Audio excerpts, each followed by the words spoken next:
Thank you, and you may be seated. I'd like to extend welcome to the ministers of government present. With us today, we have the Honorable Dr. Terrance Drew, Prime Minister and Minister of Finance, National Security, Citizenship and Immigration, Health and Social Security. We have the Honorable Senator Garth Wilkin, Attorney General and Minister of Justice and Legal Affairs. The Honorable Marsha Tamika Henderson, Minister of Tourism, Civil Aviation, International Transport, Employment and Labor, and Urban Development. The Honorable Dr. Joyal Clark, Senator and Minister of Sustainable Development, Environment and Climate Action, and Constituency Empowerment.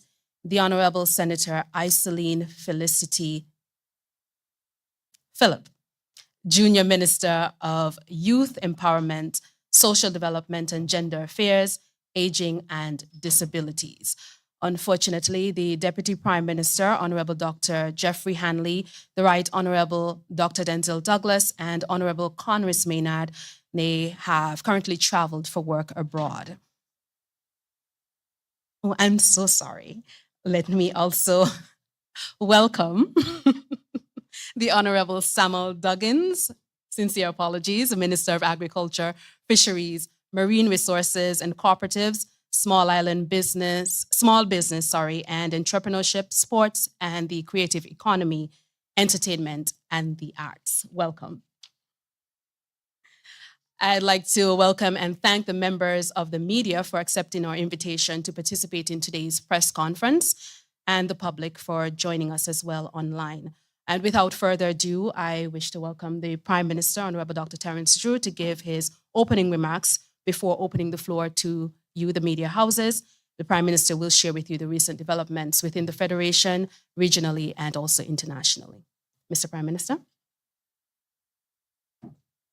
Thank you very much, Madam Press Secretary, Mrs. Delcia Valance. I also want to recognize my cabinet colleagues, all whose names would have been mentioned before. And so I want to acknowledge our learned AG, Honorable Garth Wilkin, our Minister of Tourism et al., the Honorable Marsha Henderson, also the Honorable Samuel Duggins, Minister of Agriculture et al., the Honorable Joyal Clark, Dr. Clark, Minister of Sustainable Development et al., and also the Honorable Iseline Phillip, the Minister of Youth et al. I also want to acknowledge, of course, the ministers who are not physically present with us today, but who are on national duty. Let me say that it's always a pleasure for me to be here to interact with our people through the various media. I was a bit tardy this morning because I just wrapped up a graduate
build out. Suffice it to say, we acknowledge the many constituency level issues, and we have been and continue to work on these. In the coming weeks, I will be visiting Nevis as well to meet with Premier Brantley. There are a number of matters of mutual interests that we will be meeting to discuss. We have started our discussion, and our discussions will definitely continue to enhance the Federation. Citizens and residents, we live on an island that currently depends on overseas suppliers, imports of all types of fuel, all of our building materials, etc. Needless to say that we import much more than we export.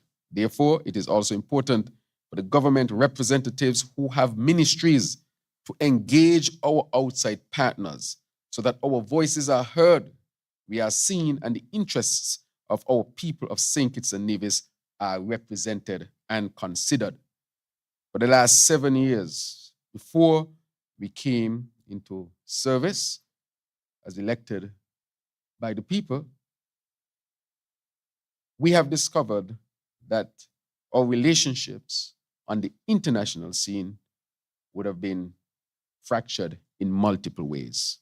We are part of the Caribbean community that I have come to realize many of us know very little about.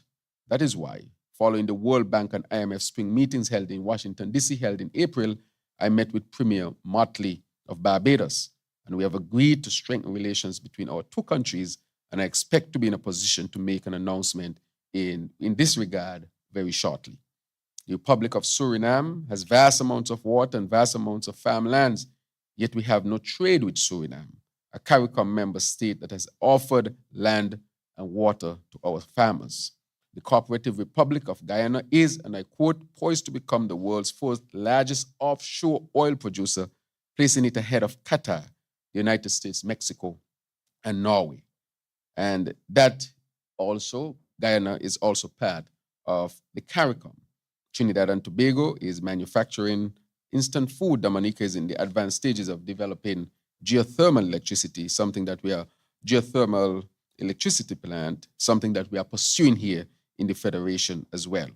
There certainly exists a real possibility for us to recalibrate our policies through our legislative agenda to facilitate deeper trade relationships with the Caribbean in our pursuit to ensure that our citizens are benefiting from the best available prices of things we are dependent on that we import and consume, and as we pursue our agenda to establish a sustainable island state. So we are engaging our citizens and now also the world. Currently, the Right Honorable Dr. Denzel Douglas, our Minister of Foreign Affairs, International Trade, Industry, Commerce, and Community Consumer Affairs, Economic Development and Investment, is and has been off island and 7 regional and international visits to strengthen diplomatic ties. From the 4th Trade Policy Review in Geneva, Switzerland, May 3rd to 5th, we traveled to the United Kingdom for the coronation, May 6th to 7th. And also, Dr. Douglas has attended the 12th Annual Investment Meeting in Abu Dhabi, UAE.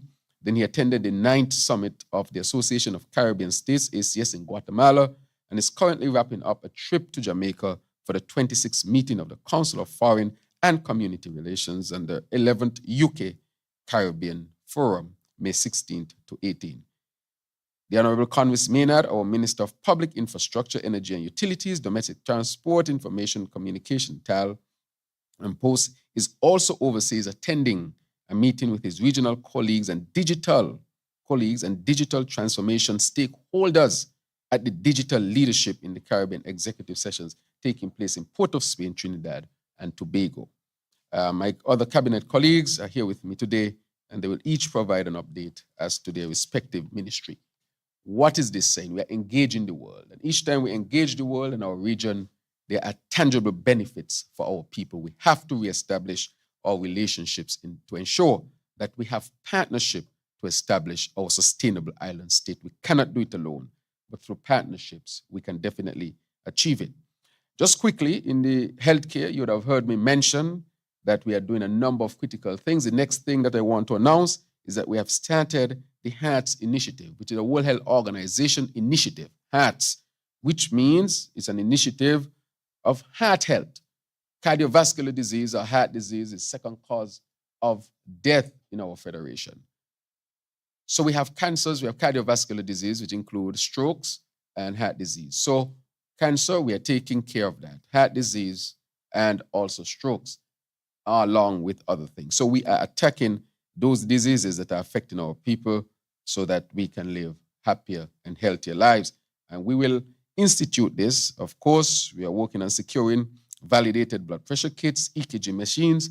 And I just want to mention that I've also made a request that we have an island cardiologist who will be placed at the hospital to take care of heart attacks and other acute and non-acute heart issues. Presently, we do not have that service at the hospital, and we need it most urgently.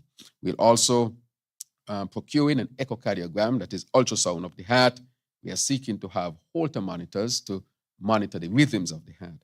And I'm saying all of this so that people can know as we build out healthcare, it is really to save lives.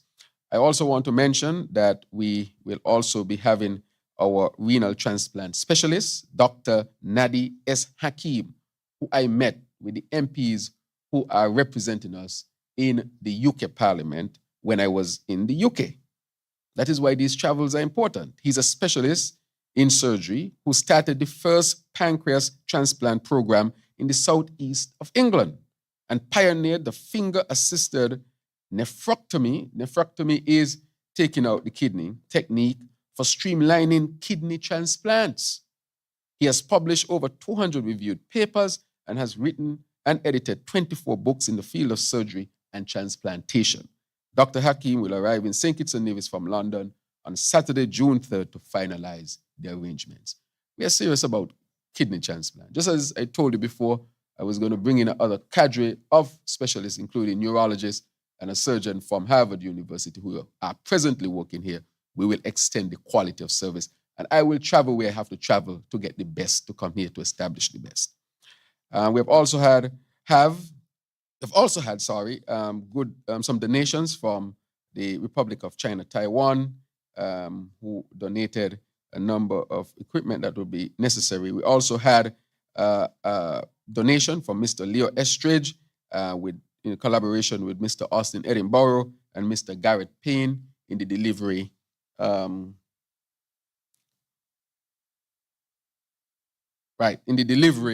of the dialysis machines, 15 brand new dialysis machines. We only had 5, which means that the machines were overworking and people had to come for treatment late at nights and the nurses were burning out. With much more machines, you can cut the hours of work and serve our people. I also express sincere gratitude to the Republic of Cuba, who would have helped us with specialists who are here as well. We have started the suggestion boxes so that our people can give us suggestions on how we can improve the healthcare of our people. Just by note, with respect to the eye clinic, we have the microscope, which is a brand new up-to-date microscope that is to do eye surgeries.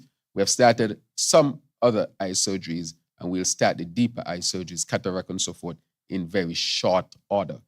There are supply chain issues which we now have dealt with, and we are ready to resume. When we got into office, no eye surgeries were taking place at that level in the Federation. And so we had to procure from the beginning and start the program basically all over again.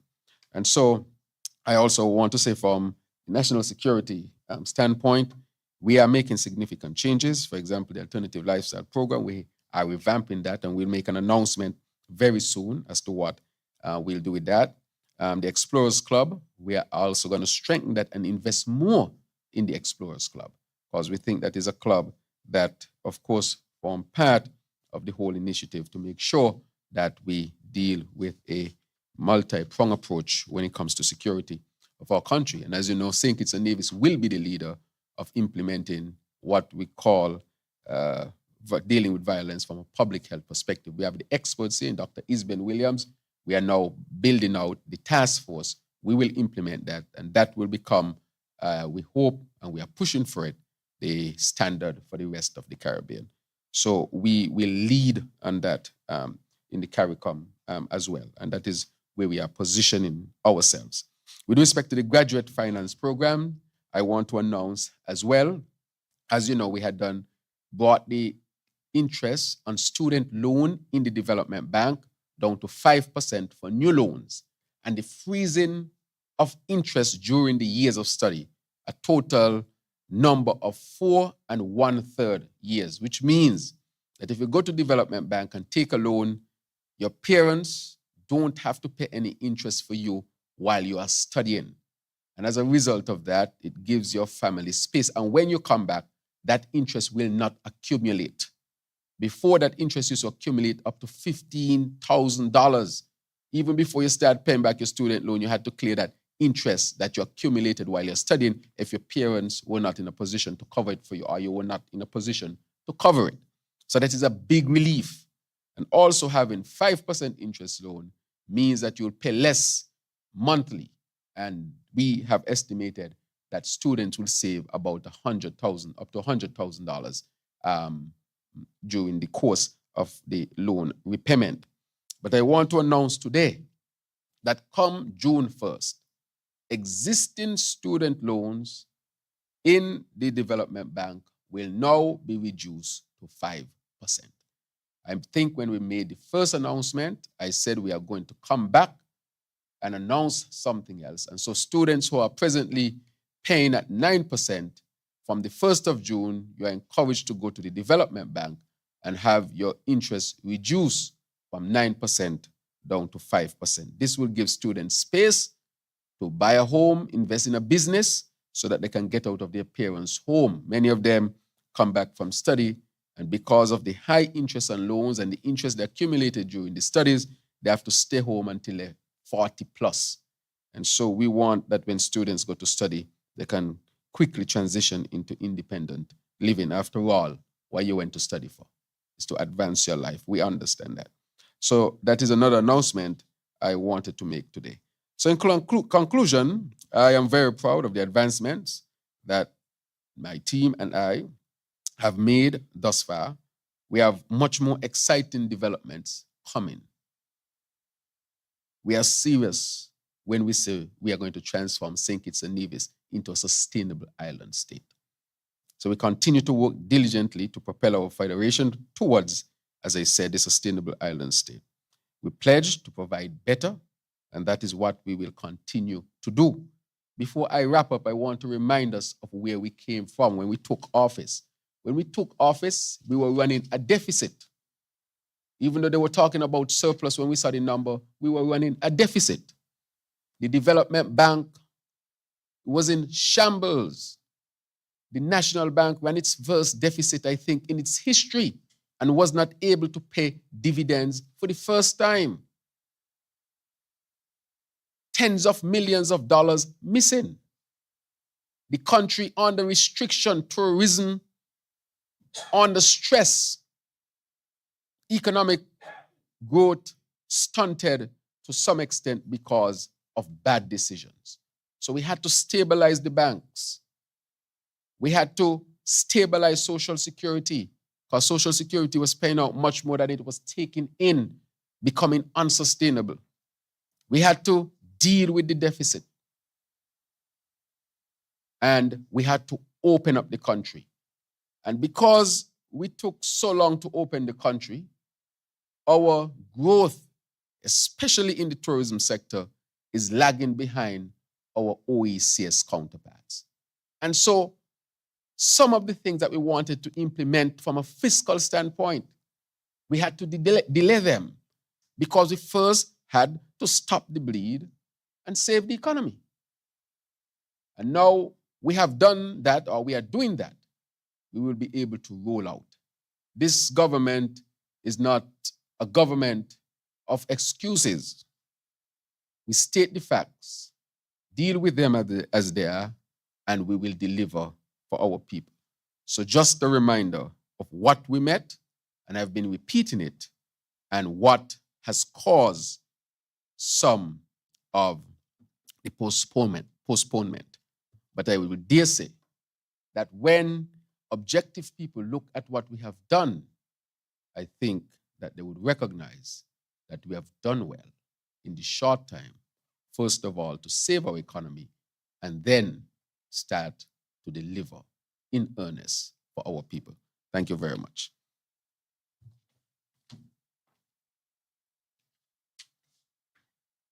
Thank you, Honorable Prime Minister, for those opening remarks. We appreciate that.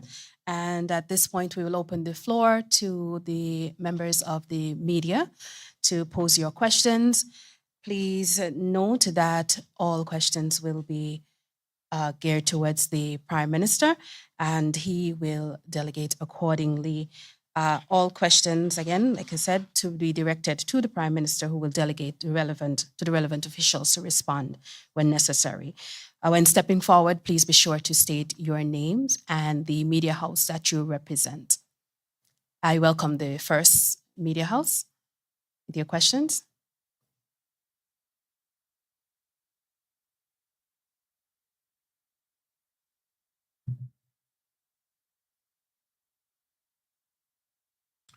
Good morning, Glenn Bart, SK Newsline. Mr. Prime Minister, could you comment on the status of the auxiliary workers' pensions that was being worked on for quite some time, has gone across various political administrations, and yet the resolutions seem to be eluding the country, and a lot of auxiliary workers are actually waiting anxiously to have something. And also indicate on that score, how many years back are you going to make it retroactive? Secondly, the Minister of Foreign Affairs recently participated in the 26th meeting of Council of Foreign and Community Relations, COFOR, in Jamaica. And most of the discussion centered around Haiti.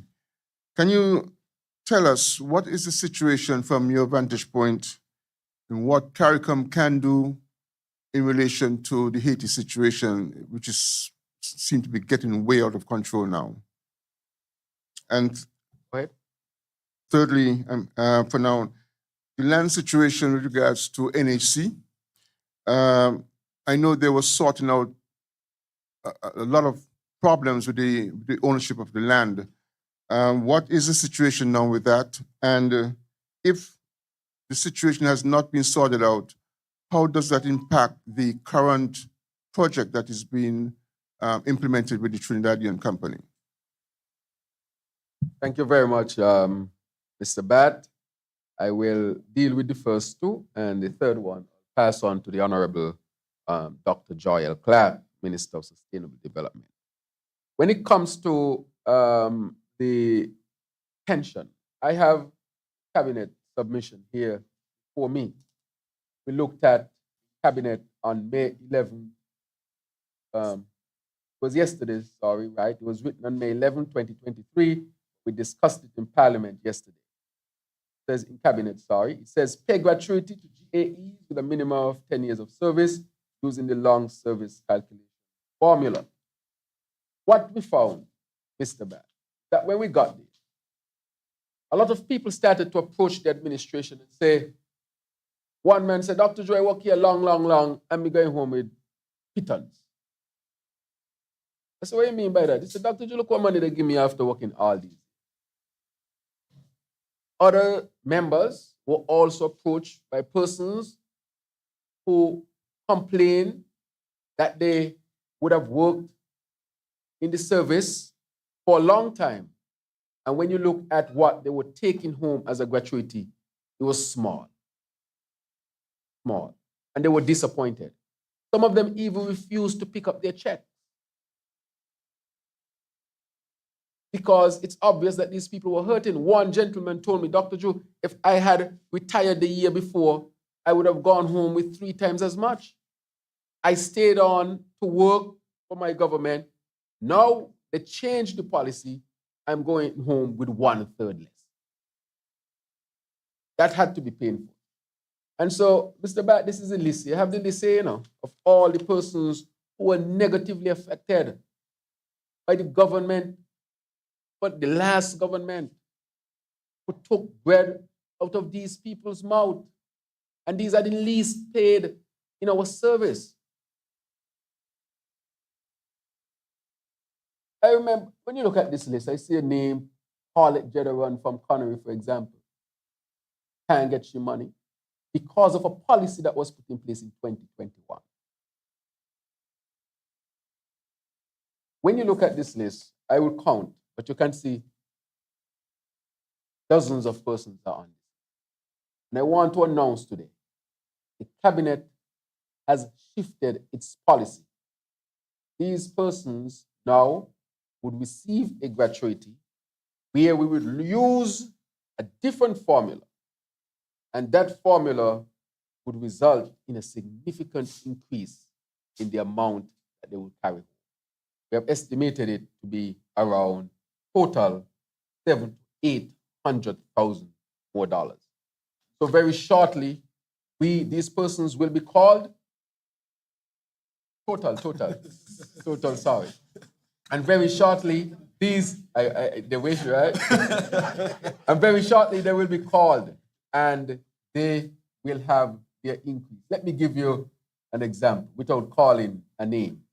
I have a particular person here who carried home $8,640. With the calculation, that person should be carrying home, I should have carried home $22,460. So that person will be called back, receive a check. Not a check, they work for this check. It's their money of an additional $13,820. That's a significant amount more that person will be carrying home. And if you look through the list, I see one here, for example. Wow, this person worked very long time. Without calling the name, this person worked 23 years and 7 months. And they took home, after 23 years, $11,192. With the new calculation, they would have carried home $33,072. So this person will be called for an additional $21,879. It was very disheartening to see those who work for the least service were those who were being disadvantaged and being taken advantage of. That could not have been a caring government. That is why we looked at this as a cabinet, all of us. The AG, of course, looked at the law and able to bring this into cabinet where I can say it was very favorably looked at. And so all these persons will be called to receive their extra pay. And hardly any of them is below $10,000. Hardly any of them is below. There's a significant amount more of money they will be carrying. When you hear people talking about surplus and caring and this and that, how can you take an average of at least $12,000 to $15,000 from those who work for the least amount in the civil service? So we are happy to correct this. But we are looking at other things that we want to implement to help those who deserve more help. For example, the maids at the hospital, Mr. Bat, somebody said they find a formula to pay them less. Imagine these people, the maids, used to get a little bit of extra overtime. Sometimes the overtime come up to extra $60 a week. They are the least paid, but yet somebody said they found a formula to take away the $60 a week. I mean, can you imagine that? They overlook a lot of things, so you couldn't just look over that. Since years you're paying that, nobody ever took any issue with it.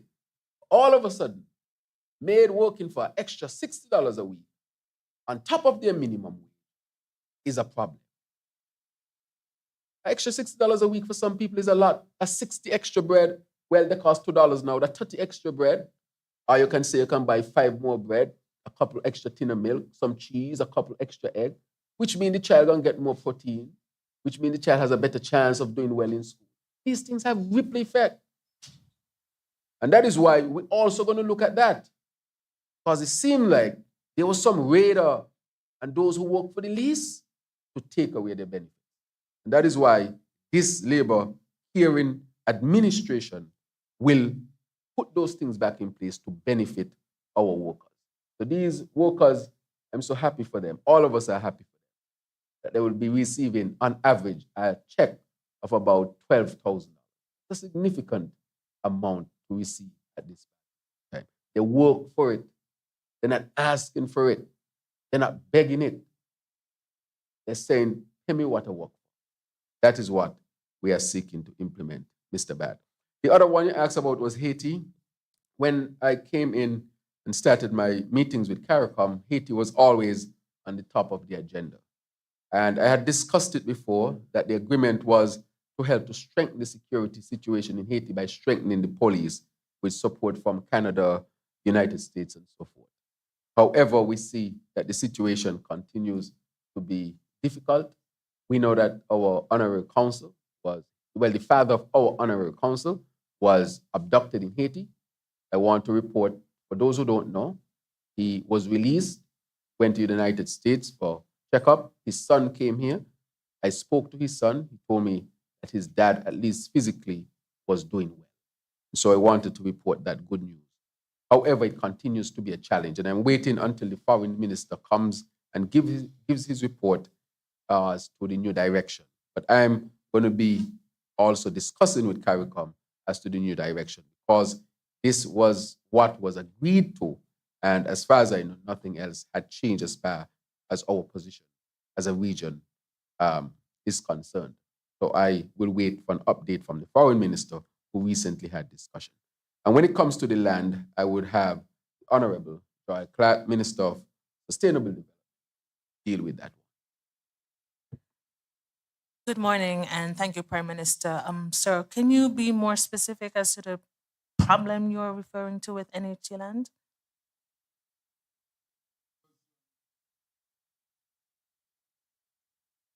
I believe there was a period of time when there was an attempt to determine, for example, one piece of land, a plot of land might be owned by two different persons, and I think NHC was trying to sort out that kind of situation. That's what I understood. And and then there were bits of land that needed to be returned to NHC because of non-payments and that kind of thing. So what I'm asking is, if that situation is still in progress, the land that is going to be required under the new project involving the Trinidad company, where would that land come from, or would some of that land be part of that process that has been going on? Thank you. So, just to correct you, sustainable development deals with lands, NHC, housing, and I suspect what you are trying to say is there's a challenge with persons who have land issues issued by NHC who want an sustainable development, who want a house constructed by NHC.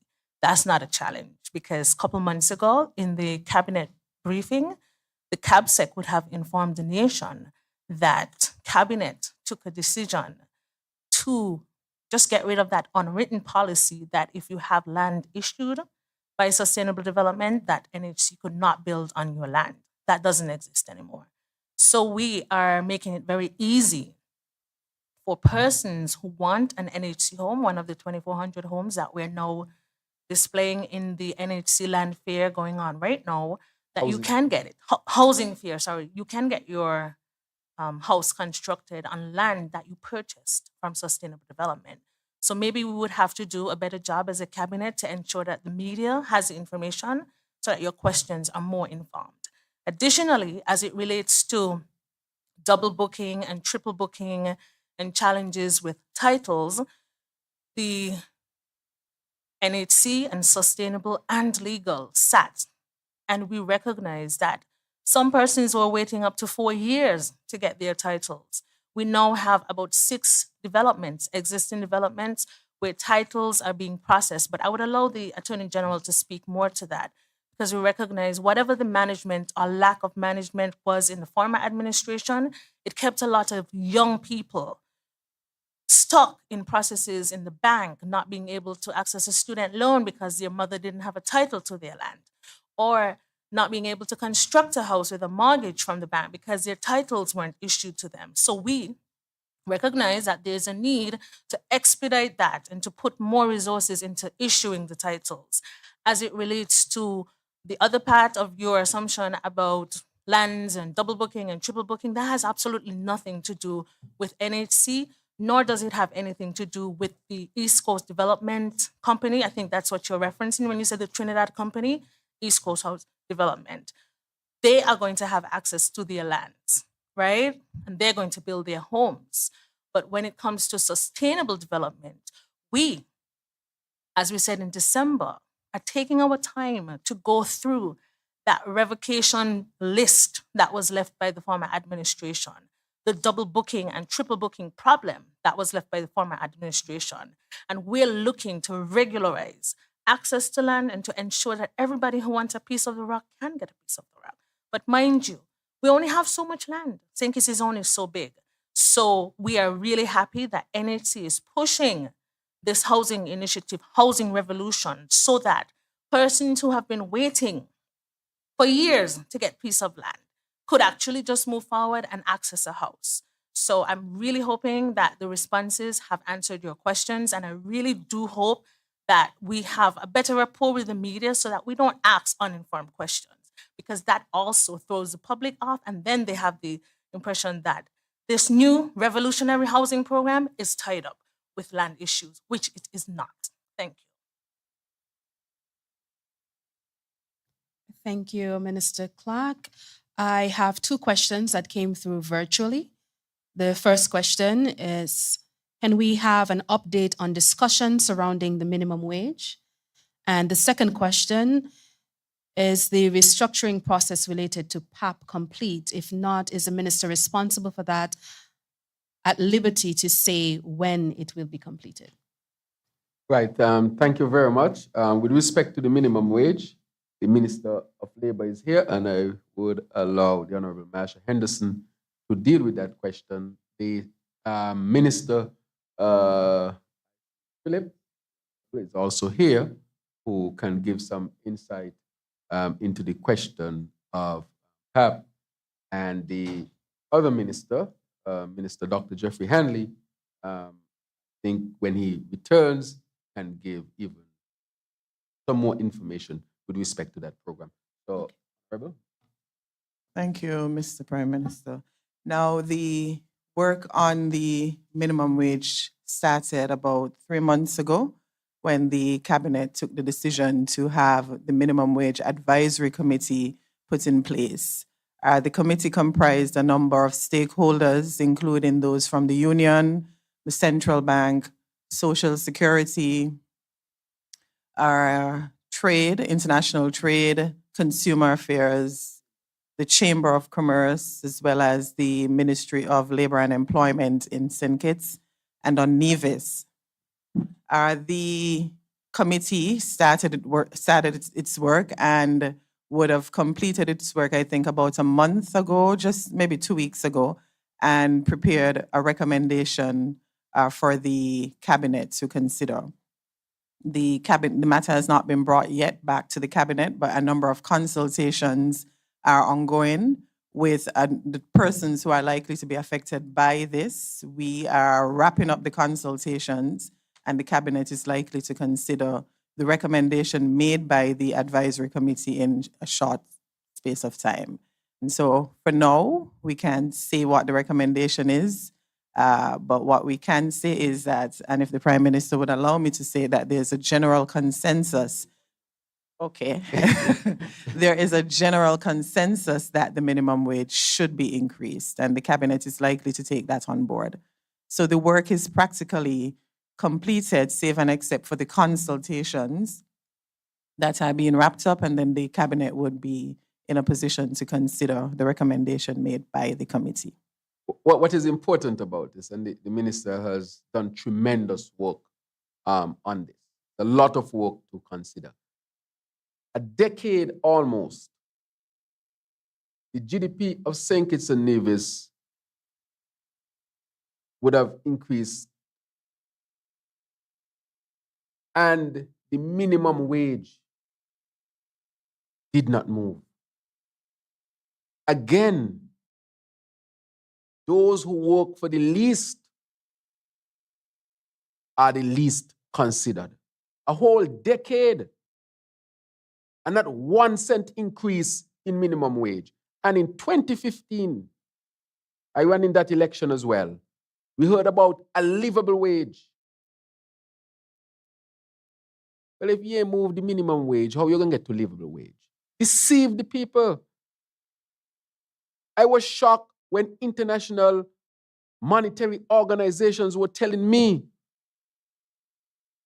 that those on the low end of the wage spectrum were being left behind. This is vexing. A decade and no increase in the minimum wage.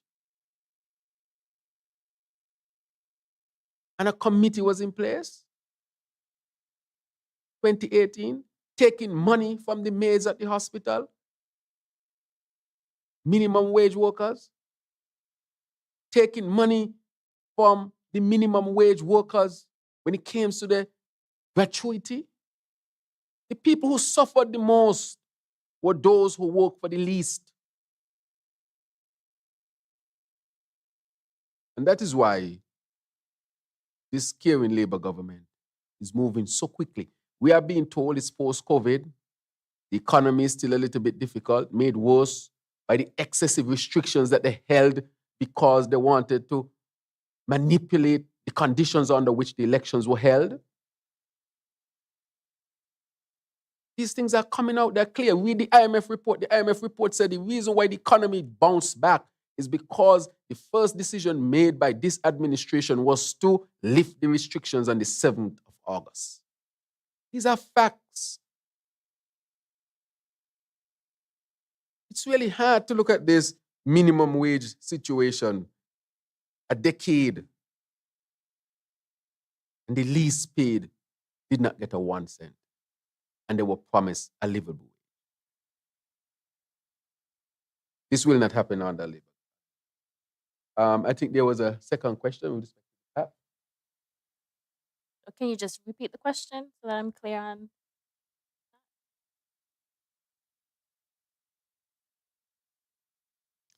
The second question, is the restructuring process relating to PAP complete? If not, is the minister responsible for that at liberty to say when it will be completed? Thank you. So in short, essentially the restructuring process for the Poverty Alleviation Cash Transfer Program is not complete. It is an ongoing process, and I'd like to reiterate that we are trying to make this program sustainable as a sustainable social assistance program. For where we are at right now, we are still early on in terms of the restructuring. We would have started since January in terms of the new applications and received over 12,000 applications initially. For where we are now, we are coming up to at the first 6-month mark. You would recall that the program is now taking a sense where we are offering a short-term assistance to some persons so that more persons can benefit with the resources that we have allotted and attributed to this program. And so the end of June would mark the end of the first 6-month cycle.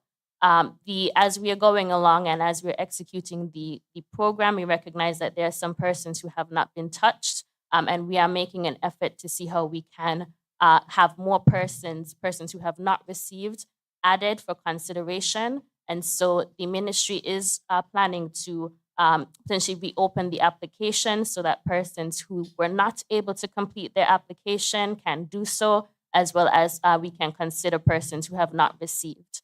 So that is a process that is ongoing. We are obviously being able to identify challenges and identify persons who really are in need, who have not been able to receive. And so we are working to see how we can have those persons come in to also be able to submit some kind of completed application.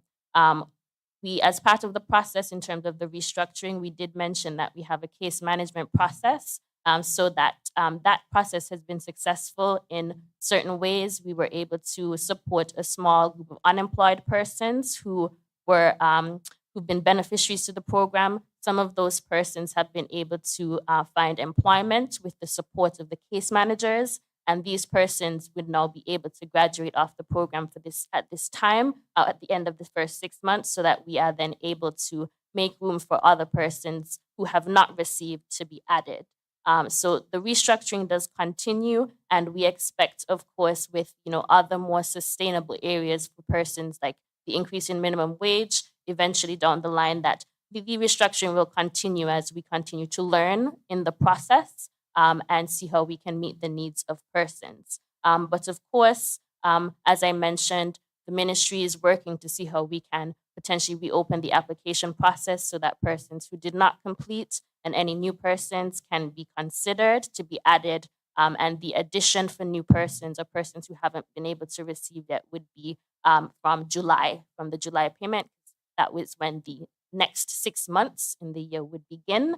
So just want to make sure that the public just looks out for that when that time comes. And of course, we maintain the eligibility criteria where we're prioritizing persons who earn less, households that earn less than $3,000 at this time. Of course, prioritizing persons who are more senior, the disabled, the unemployed, of course, and then employed, those with minors and children.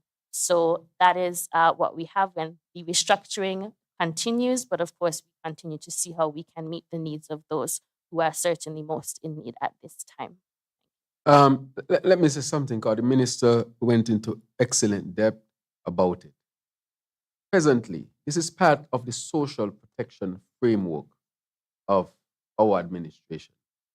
Everybody in St. Kitts and Nevis is benefiting in some way from a program. Everybody.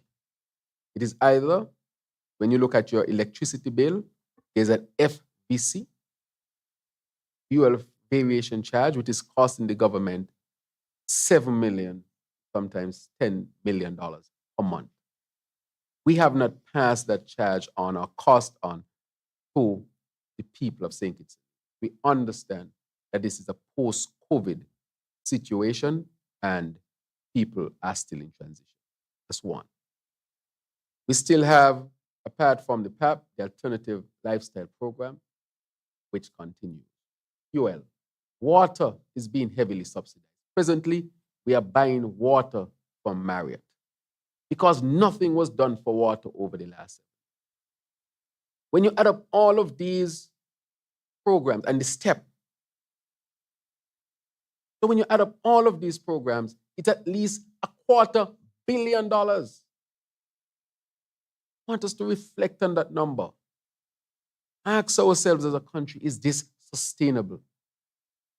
This government is investing significantly to manage the cost of living, making sure that people can at least continue to have water, electricity, at least buy basic foods, be able to travel on a bus by controlling the prices.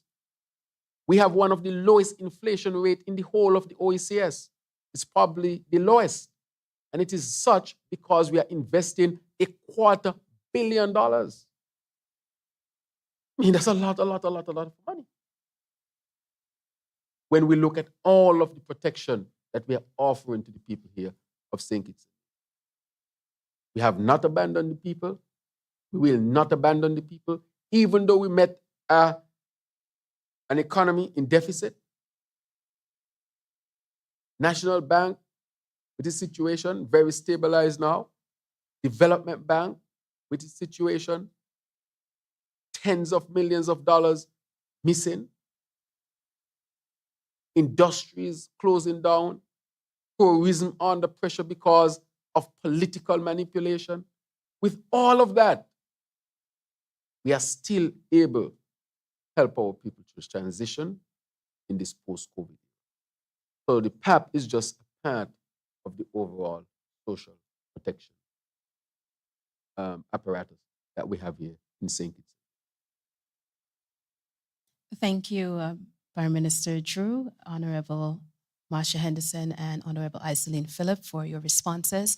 We return to the floor to the media houses for further questions.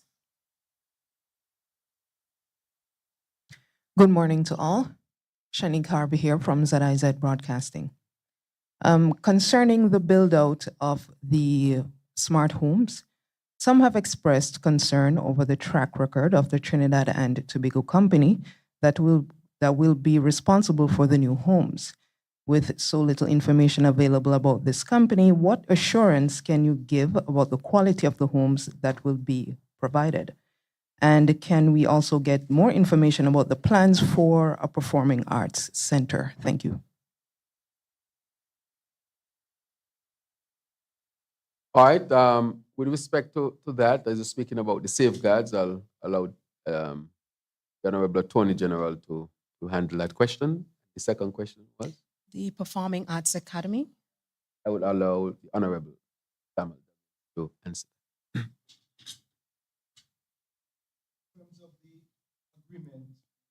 Coast. It is essentially an agreement between NHC and East Coast. Government has a very limited role in the agreement. However, the agreement was prepared and vetted by the Attorney General's office. There is strong protection in the agreement in terms of quality of homes, in terms of delivery of homes, in terms of the use of local contractors. All of that is contained in the contract.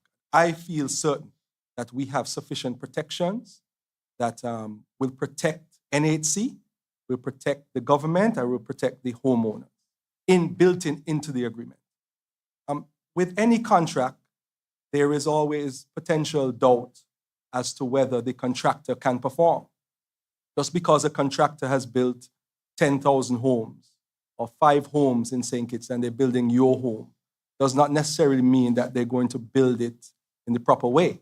That is why you are supposed to have a construction contract.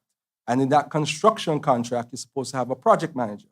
And the project manager at the various phases of the building of that home is supposed to report to the homeowner whether the construction is being built according to the plans that are agreed by the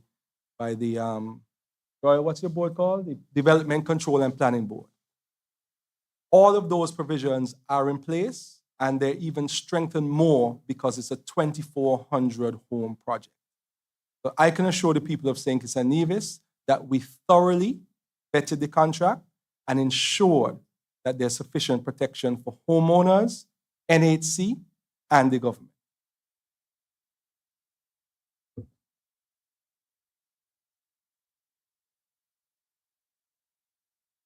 Oh, yes. And there's even greater protection. There will be built into the contract is that 2 model homes will be built. If the government and or NHC are not satisfied with the model homes, and by extension, the contractors that will be part of the construction of these model homes because of the new technology, and the potential homeowners, all the stakeholders, if they're not satisfied with the model homes, the contract comes to an end. And that is the primary protection that the people of this country have. And that was the fundamental aspect that we wanted to include to make us feel even more comfortable moving forward with this agreement. I also want to take this opportunity, if I can, Prime Minister. I hear a lot of chat about procurement.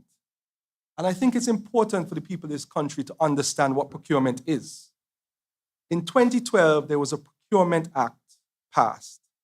Procurement covers 3 things: goods purchased with treasury money. And when I say treasury money, I mean that's the people's money. Services that are purchased with the people's money. And construction, which is paid for by the people's money. This agreement with East Coast has none of those 3 elements. It is not a matter of procurement. It is a matter between NHC, which is a statutory corporation, and East Coast, and individual homeowners. There is no government money, no treasury money that is being paid out for there to be procurement issues. And I find it strange that persons who were in government in the past should have a great understanding, because I can tell you, the people at this table, We probably hear Procurement Act more than anything else in our offices. I'll give you an example.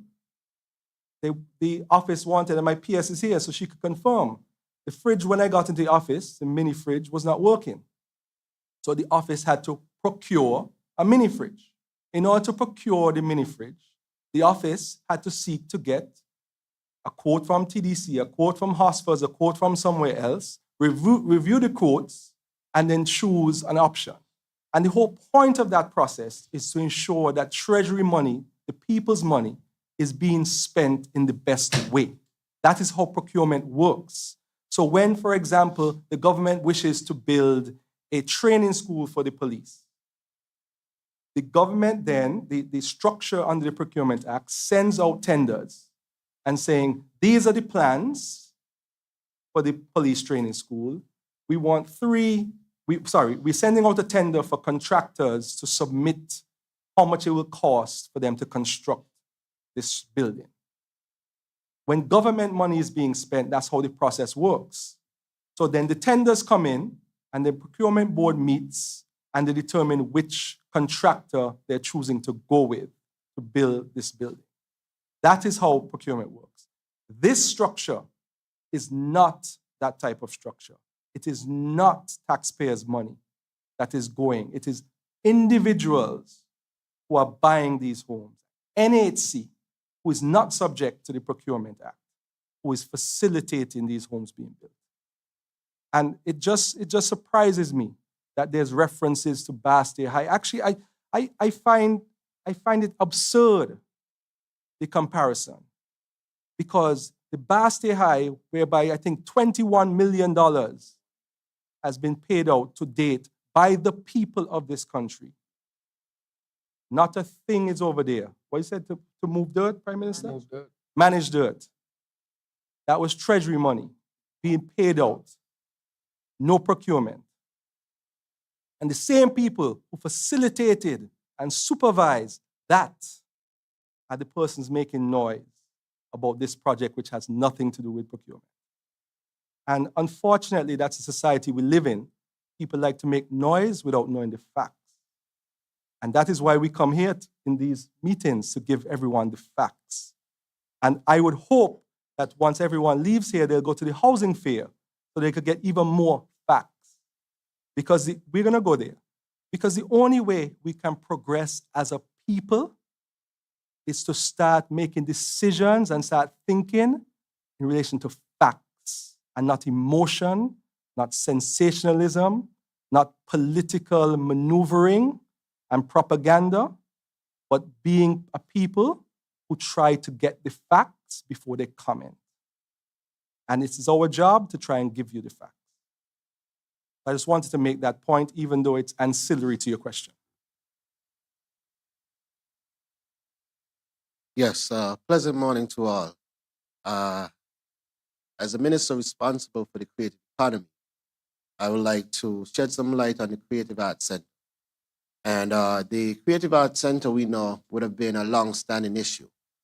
As a practitioner myself, who would have developed island expressions from since 2007, 2008, I would have been responsible for nurturing and harnessing a lot of young talent on the island. I know the need of a creative arts center.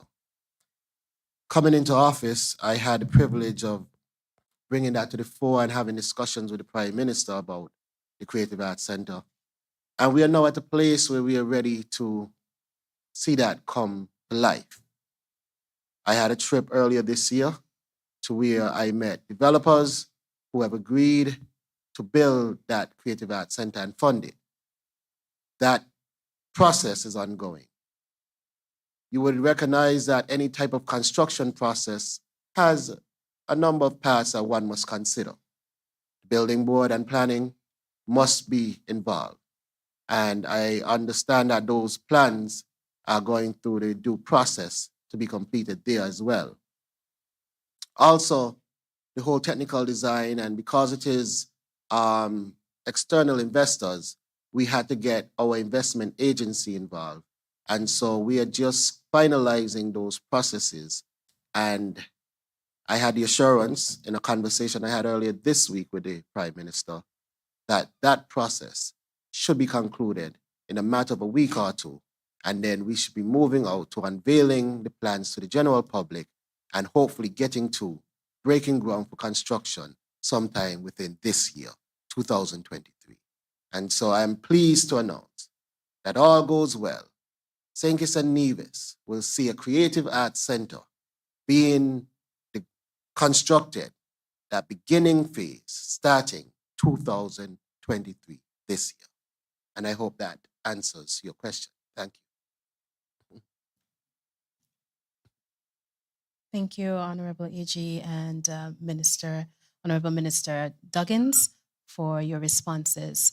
We return to the floor to the media for an additional questions.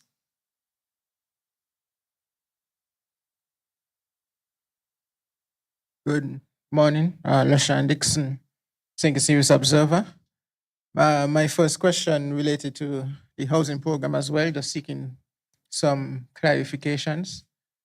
As AG just said, the NHC is a party to the contract with the East Coast Housing Development, but how will the developers recoup their funds of the 2,400 houses that will be built? And also, will the contract between the NHC and the East Coast Housing Development be made public for scrutiny? And as the Prime Minister said last week, due diligence on the company was done. The due diligence report we also made public. And what is the record of the East Coast Housing Development of building homes? And secondly, earlier this year, the National Assembly passed Freedom of Information legislation, which the government said it was serious about.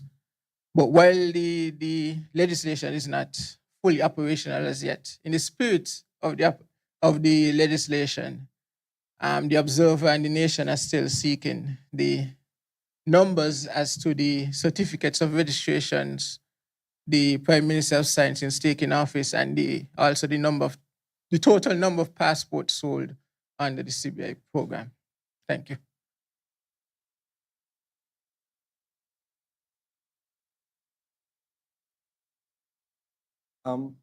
Thank you for the question.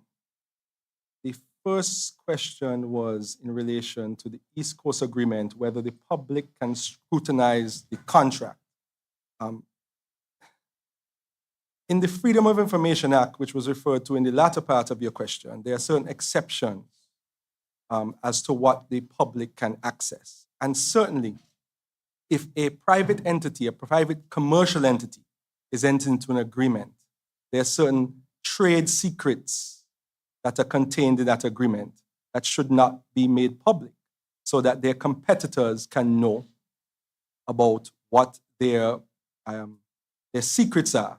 So I was trying to find the section of the Freedom of Information Act which deals, commercial communication. So how the Freedom of Information works is if you, the journalists, wish to get a contract with East Coast, you can make your application to the information officer in the particular ministry, say the Ministry of Housing. The information officer is going to come back to you and say, in the Freedom of Information Act, there are certain types of information that cannot be provided. Intelligence, defense, international relations, crime and special investigative powers, confidential government documents, prejudicial commercial communications. And that is one of the matters that you cannot have access to. And I hope you understand why, because commercial entities, when they enter into contracts, they provide information in those contracts that if the general public were to know, their competitors can use it to their advantage. The second part of the question. How the developers would acquire the funds? Yes, the contract contemplates, or the solution actually contemplates that it will be individuals who purchase it. So it is basically a facilitating agreement. NHC, you apply to NHC, and Prime Minister, I don't know if you have the numbers, but the numbers that I've heard thus far is over 1,100 persons have already applied. More than that, almost 2,000 now. So we're almost at the number of persons who are actually going to purchase the homes today. So all of that information is available to the general public at the housing fair. What's it called? Housing. The housing fair that's taking place right now at NHC. So it is not government buying the houses or NHC buying the houses. It's individuals buying the houses. And that is why it is one of the solutions. There will be other solutions for persons who are not bankable. This is the solution for persons who are bankable and can take a mortgage loan from a credit union or a bank, and they can purchase their one-bedroom house for $111,000, their two-bedroom for $213,000, and their three-bedroom for $297,000. That is what this program is about. All right. Thank you very much, AG. So as you can see, and I think the AG has cleared that up very, very well. With respect to, I think we discussed the numbers the last time, and I direct you where you can get the exact numbers last time. And that is why I want to ask, if you really want to know the numbers, I will direct you directly to the source where you can get the exact number. I would say that. But I want to clarify something. You said selling passports. We're not in the business of selling passports. And I want to really decry that statement. It is critical so that when people listen internationally, they would understand that this is not a banana republic. We're not in the business of selling passports. People invest, and like other countries, you are invited to access citizenship. Canada has a citizenship program. United States have one. Europe has. Through investment. When I graduated in the United States, part of my contract say you will get a green card and a pathway to citizenship. Said that to me. Don't go back to St. Kitts. They don't work in the United States. You'll get a green card in 3 or 4 years, and then you have a pathway to citizenship. That is one of the ways in which people can access citizenship, for example, in the United States. One of our ways is through investment. And then if you choose to become a citizen through investment, you're invited to. You go through a whole vetting process, internationally recognized vetting process, due diligence by reputable organizations that are recognized. And after passing through that process, you have applied, then you can be granted your citizenship. And then after that, you can choose whether you want to apply as part of your right now, whether you should have a passport or not. And so really, I want to say to all of us and to those who are listening that we are not in the business of selling passports. Thank you very much. Thank you, Prime Minister and Attorney General, for your responses. We continue with the questions. The next media house, please. Good morning, Ralston Rankin, Sugar City FM. Before I go to my question, I just want to congratulate the Minister for Tourism on job well done with the new airline, which seems to be helping a lot of people. I did a feedback and asked some questions on how is it, the service. The only thing is if we can get a little bit more flights on the different days, increase the flights. So I'm sure you probably will work on that, but congratulations, job well done, by the way. My question, Mr. Prime Minister, the next CBI dividend, I know you can answer that one there.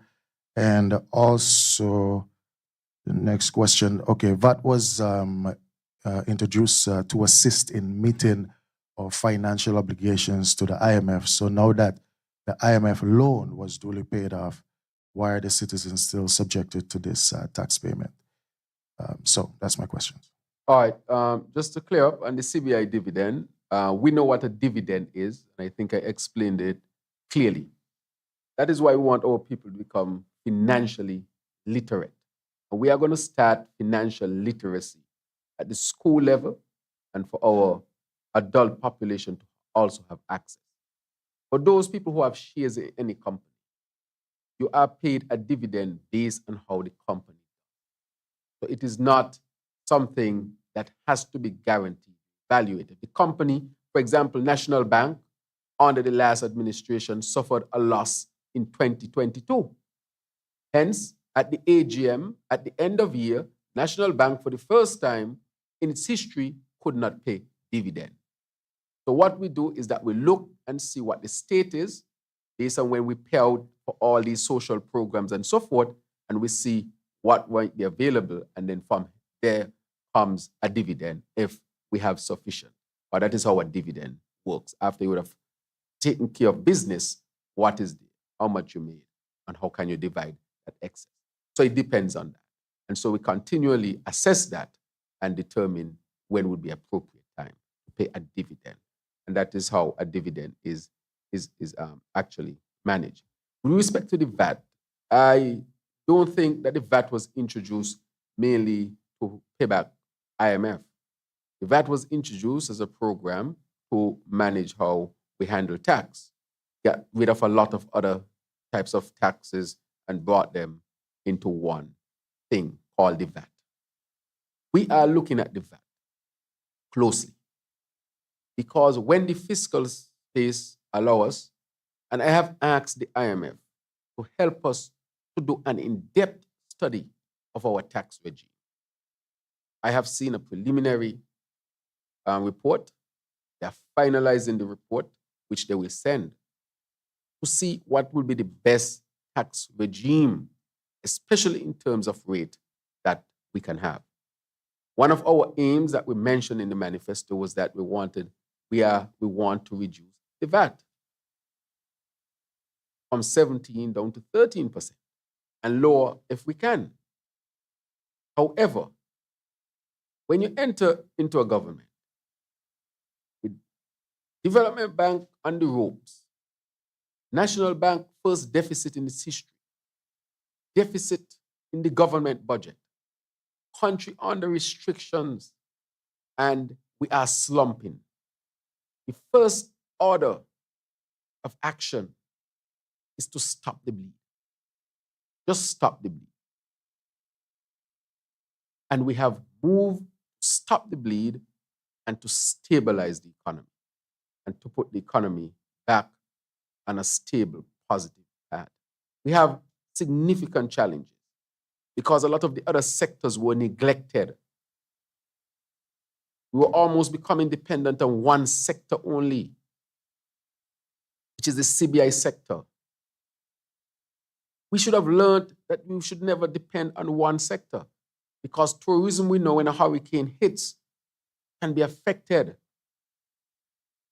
And we always had the thought that we would diversify the economy so that you don't depend on one leg. If you're standing on one leg and you get knocked out, you fall. But you go to stand on a lot of legs. And so that is why we want to diversify the economy so that you can have agriculture, creative economy, CBI, tourism, the cannabis, medical cannabis industry, small business, energy as a sector, manufacturing, we're hoping that that can come back. We're working towards that. Other foreign direct investments like East Coast investment, where they're bringing in fresh money. Fresh money needs to come in and circulate. Can you imagine if you have a bucket with water and you leave it there, the water becomes stagnant and afterwards it starts to smell. Just like the economy, fresh replenishment. That's what foreign direct investments are about. East Coast is a foreign direct investment. These are the kind of things. So we know we have significant challenges ahead because the economy was brought to depend too heavily on one sector, which is a travesty. And so we are sharing that information. That's a very good question. Rankin, excellent question. And I thank you for the opportunity for me to really expound and clarify these issues. But we are working very hard to diversify the economy. because one leg can't stand. And we are getting there, and we ask for our people to join us as we strive to establish a sustainable island. This is a matter of existential. The threat is existential. The temperature of the earth is expected to go above 1.5. You know what that means? More hurricanes, stronger hurricanes, more frequent hurricanes, less water because of rainfall. That's why we're going to drill in Kayon. The compressor is now in Kayon. They shut down that process for the last 7 years.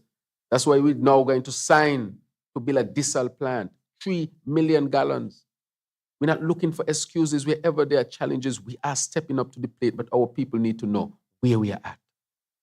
Solutions, that is what. Tough decisions to be made. And so that is where we are at. And once we continue to grow and develop, and we envisage to implement what we want to implement. But I want the people of St. Kitts and Nevis to know that we are always working tirelessly hard to improve. And we will not relent. We look for solutions. We'll travel and meet partners. We'll meet partners here, just like in June, we are bringing the OECS authority here. I have brought a lot of people here, investors and all, to have discussions as to how they can partner with us in building out St. Kitts and Nevis, from healthcare to investment to energy. And the ministers are working hard in their respective ministries. Look at what they're delivering, big things. Each ministry is delivering a big thing. Some governments hope to deliver a big thing in its whole 5 years, but each ministry is delivering a big thing. If you go to housing, Honorable Jeffrey, housing revolution. You go to Honorable Marshall, planes and boats and hotels, and she got more to deliver that she ain't discussed yet. Just give her a few more days, you're going to hear what she talk about. When you go to the Honorable Congressman, talking about water and energy. When you go to the Honorable Samuel Duggins, he's talking about Performing Arts Center, supposed to start this year. When you come all the way around, number 6, the Honorable Dr. Zenzil Douglas traveling to encourage investments, establishing manufacturing and so forth. And then you come up to constituency number 8, where among things, renal transplant, new hospital, cardiac service, and the list goes on and on. Stabilizing CBI, and so forth. Gratuitous payment, minimum wage in collaboration with labor. These are big things that each ministry is looking at. That sometimes a government hope they can deliver 1 or 2 in the whole 5. Look at the last 5 years, no minimum wage, no performing arts center, no hospital, no airlines. And the list goes on and on. No good governance laws. And the list goes on and on and on and on and on. No Bastia High School. No, So you ask, what were you doing? What were you doing? Comes down to one thing, they were wasting time. But I'm happy that this cabinet is working hard, and I want to thank each minister for the significant amount of work that he or she. Thank you very much, Rankin, for the opportunity.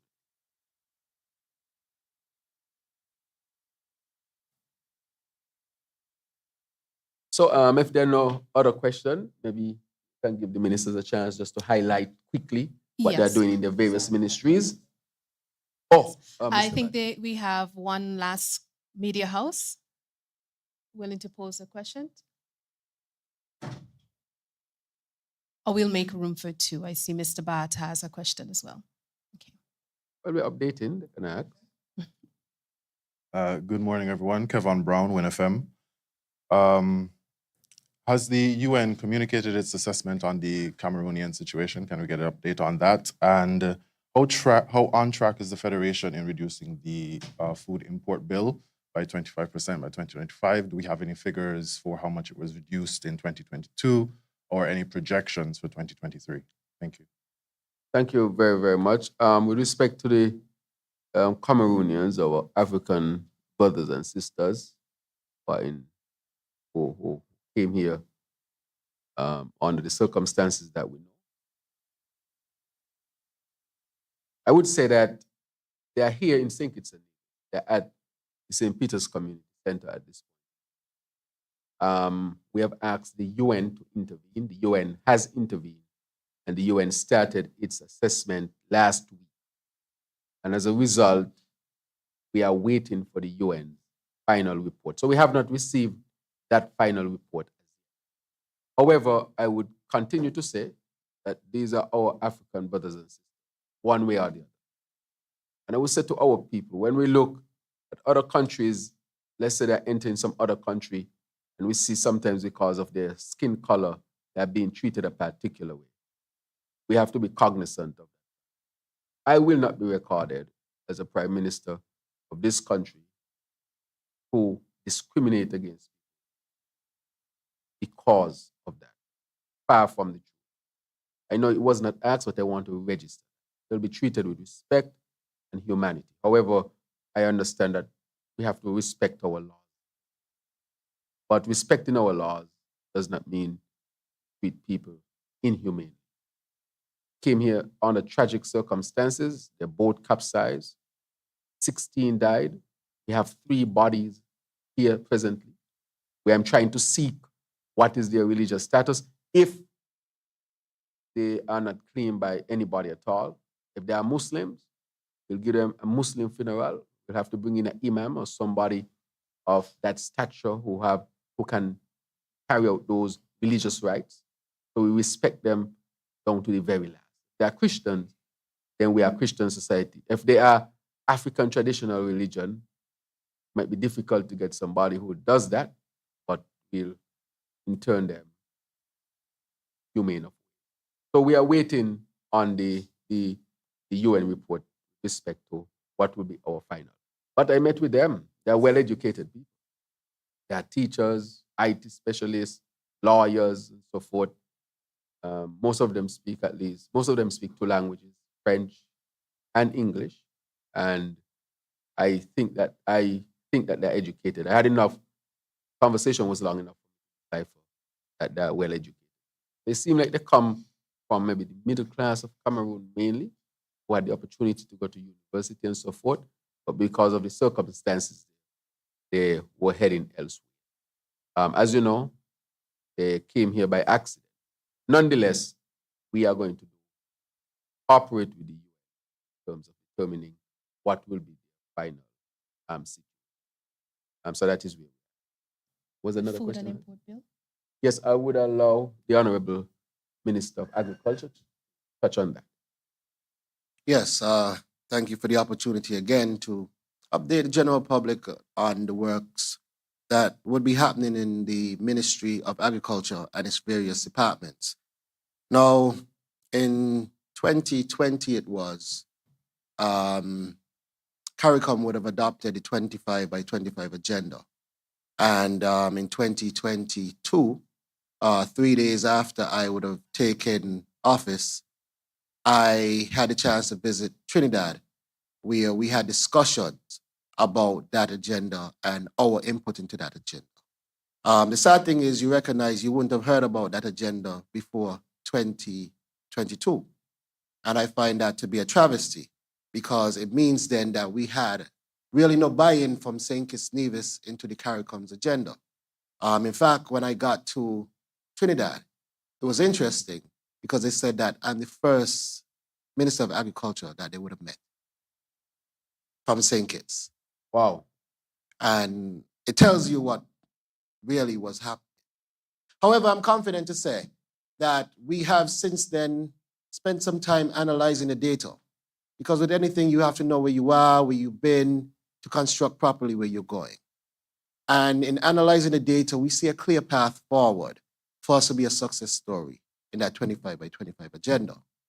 Beyond analyzing the data, we have met with livestock farmers, we have met with fisheries, the fisher folk, and we are meeting with the crop farmers next week.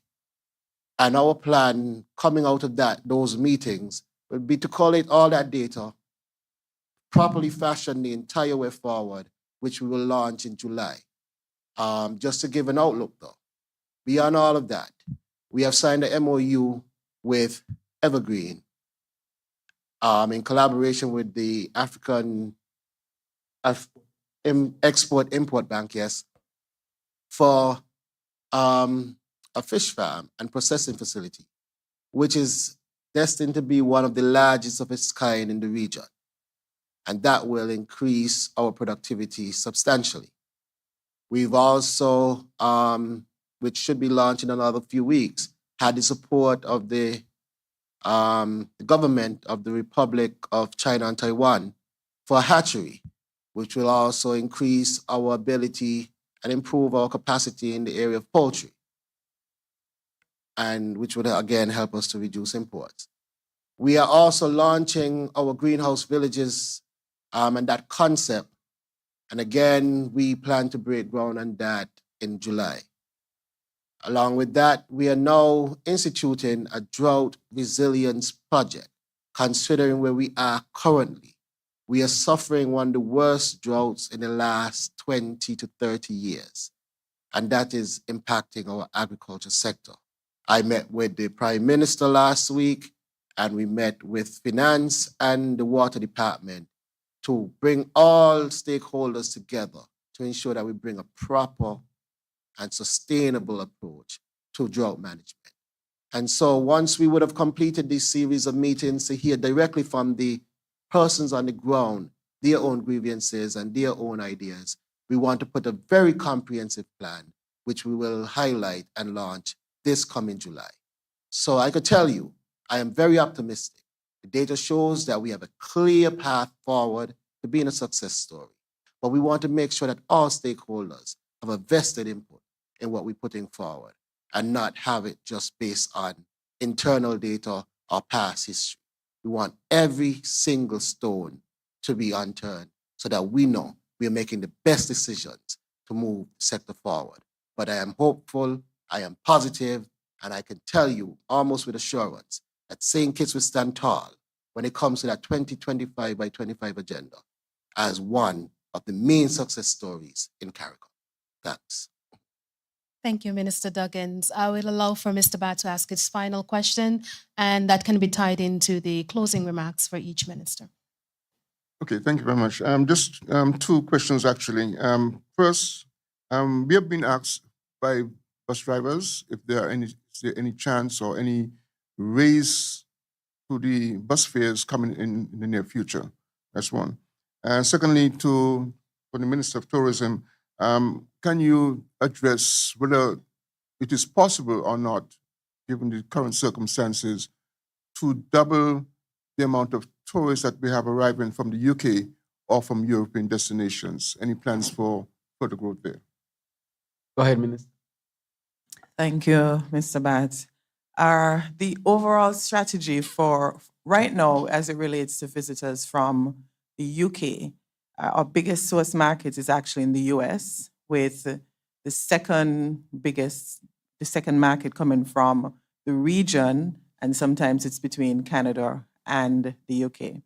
What we started last year was an initiative where we're trying to promote both destinations, that's St. Kitts and Nevis, within the UK, and do an overall study to see what the visitors there are actually looking for, as their demands are sometimes different from those who come from the US. And so we've embarked on a number of initiatives starting last November, where we did a road trip into London and the surrounding areas, meeting with travel agents and different persons to stimulate the demand for the destination there in that part of the UK.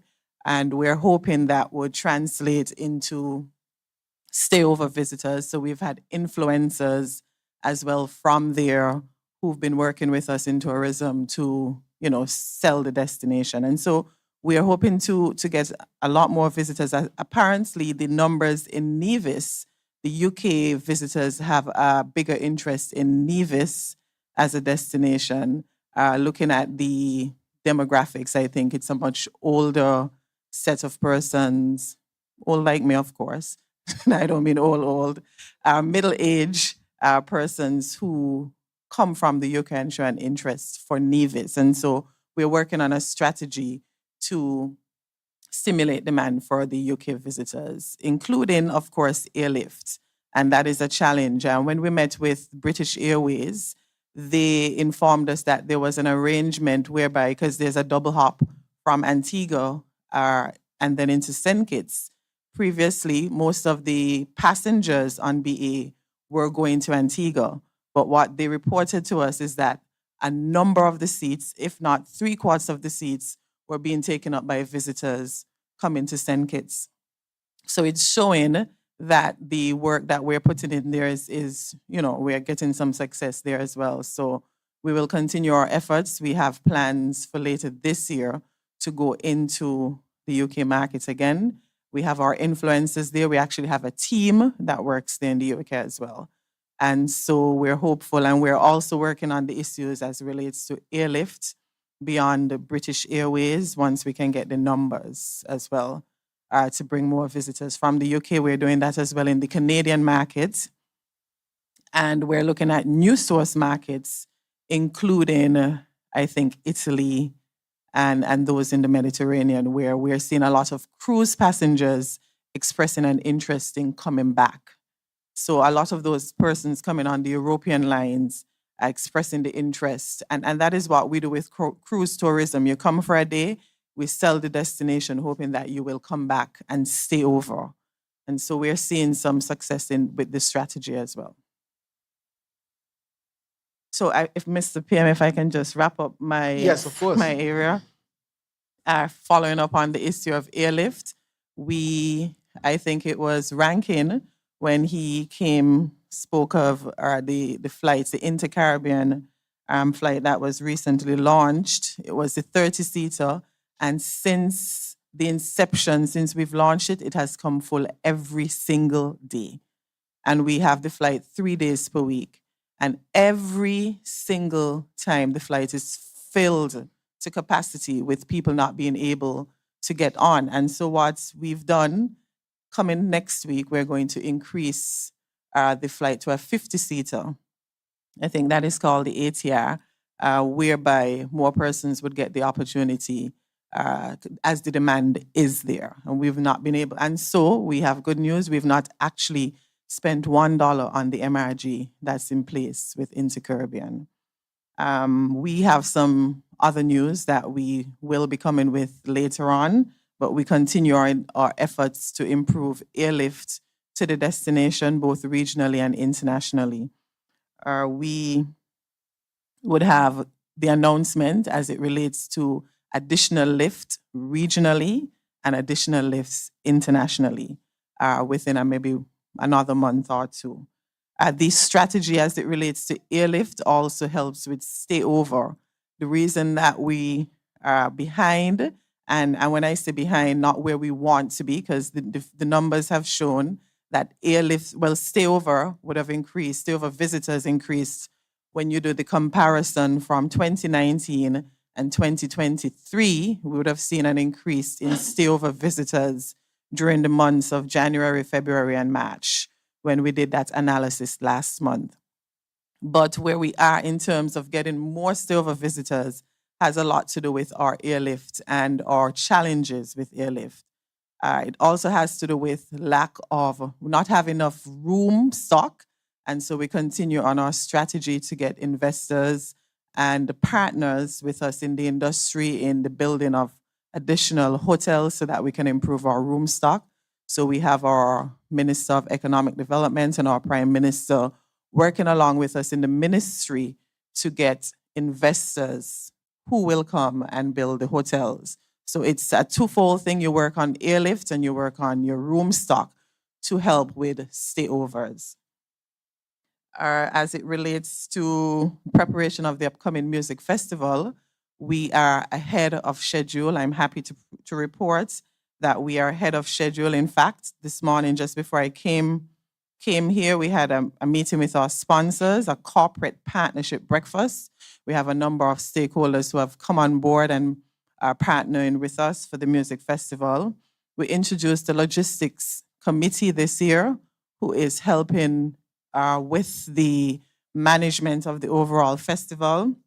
And so you would have seen that we've started work on the venue, on the enhancement of the parking space at the Bastille High, and the logistics team continues to meet regularly and provide updates. We intend to put out our fringe events calendar. It's been finalized, and we're hoping to have that announced and published within a few days, maybe by mid next week, so that we can have all persons and even sponsors maximize on the fringe events. This year, we're celebrating 25 years, and so we want to do a toast. Not that we want to, we will be doing a toast every single night in celebration of the festival. We are proud a number of festivals around the region have come and they're no longer around.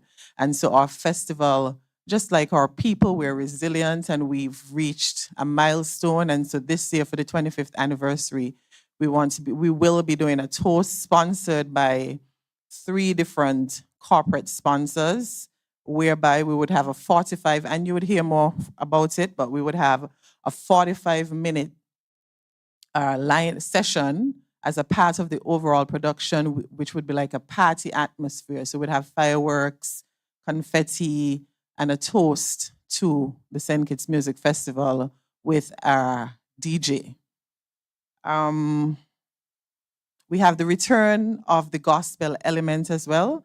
So it's not going to be on the Sunday night because, of course, we have our fringe events like White Sands. But the Sunday before, we'll be partnering with the Antioch Baptist Church, and they will be doing a gospel extravaganza for all of our gospel lovers. And so we're happy that the Antioch Baptist Church is on board with us this year, just to introduce that element of the gospel element back into the music festival. Of course, like we've been saying, the celebration start from the 17th, which is the Sunday before, starting with this gospel concert right up until this Sunday night with our partners who are doing all the fringe events. There's something to do every night from the Sunday up until the following Sunday. We've introduced additional lift to the destination, and if you go on now, you would see that seats are sold out. People are calling and complaining that they're unable to get here. And so I've asked a team to go out. I think it's early June. We're going to go and meet with our travel partners to see how we can have this remedied. Of course, we can't just introduce another flight. Flights are loaded 6 months in advance and it can affect schedule. But we're going to try to find a resolution, even if it means bigger aircrafts, so that we can accommodate the demand for the festival.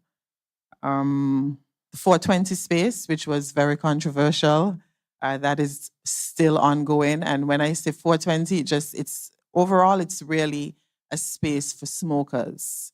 We have done the consultations and the legal framework is being put in place, and you would hear more about that shortly.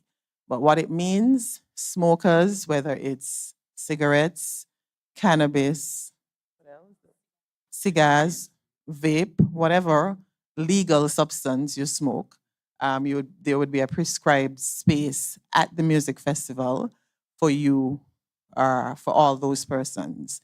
We did the consultations with all the relevant stakeholders, and the legal framework will be in place in time for the music festival. You'd hear more about it when we go to Parliament shortly. And I think that's it. As it relates to tourism, we will have a summer. I know we're on the slow period right now because cruise tourism came to an end. We still have some ships calling, not as many. We, however, continue our efforts as it relates to stayovers.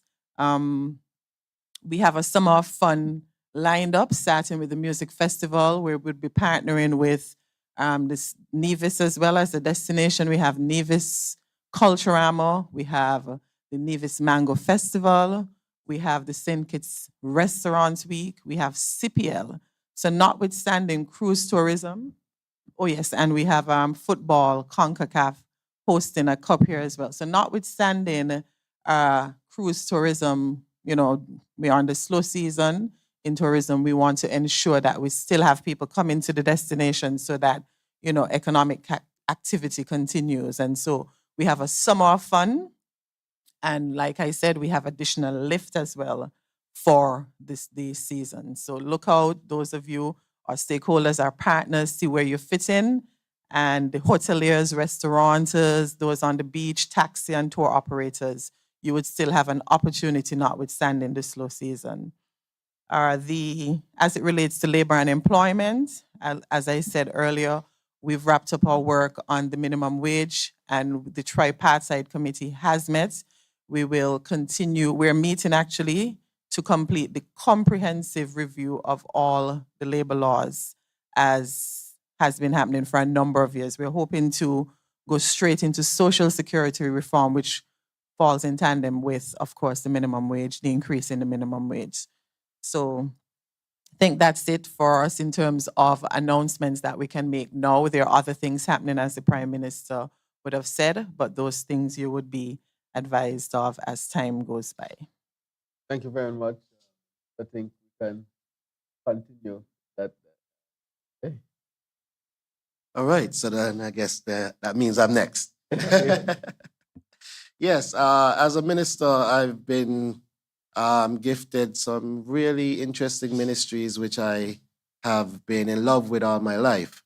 And I will start here now talking about the creative economy, because we had some discussion earlier with the creative economy and the delivery of a creative arts center. But beyond that, the creative economy is a new construct that we put together just last year on coming into office. And again, being data-driven, we are getting ready to launch the creative economy as a construct that it is, and our plans and programs and agenda. Along with that will be the launch of our National Carnival. Now, this may sound new to a lot of people because we're used to hearing this later in the year. But this year, we've decided to launch National Carnival in June, along with the creative economy, so that we could capitalize on the influx of persons from the music festival and look at making our National Carnival more of a tourism product than it has been ever in the past. So look out for that launch in June, along with the entire launch of the creative economy with a number of exciting projects and programs to come. I want to also talk about sports. The Honorable Minister would have mentioned some of the activities happening this summer, football, CPL.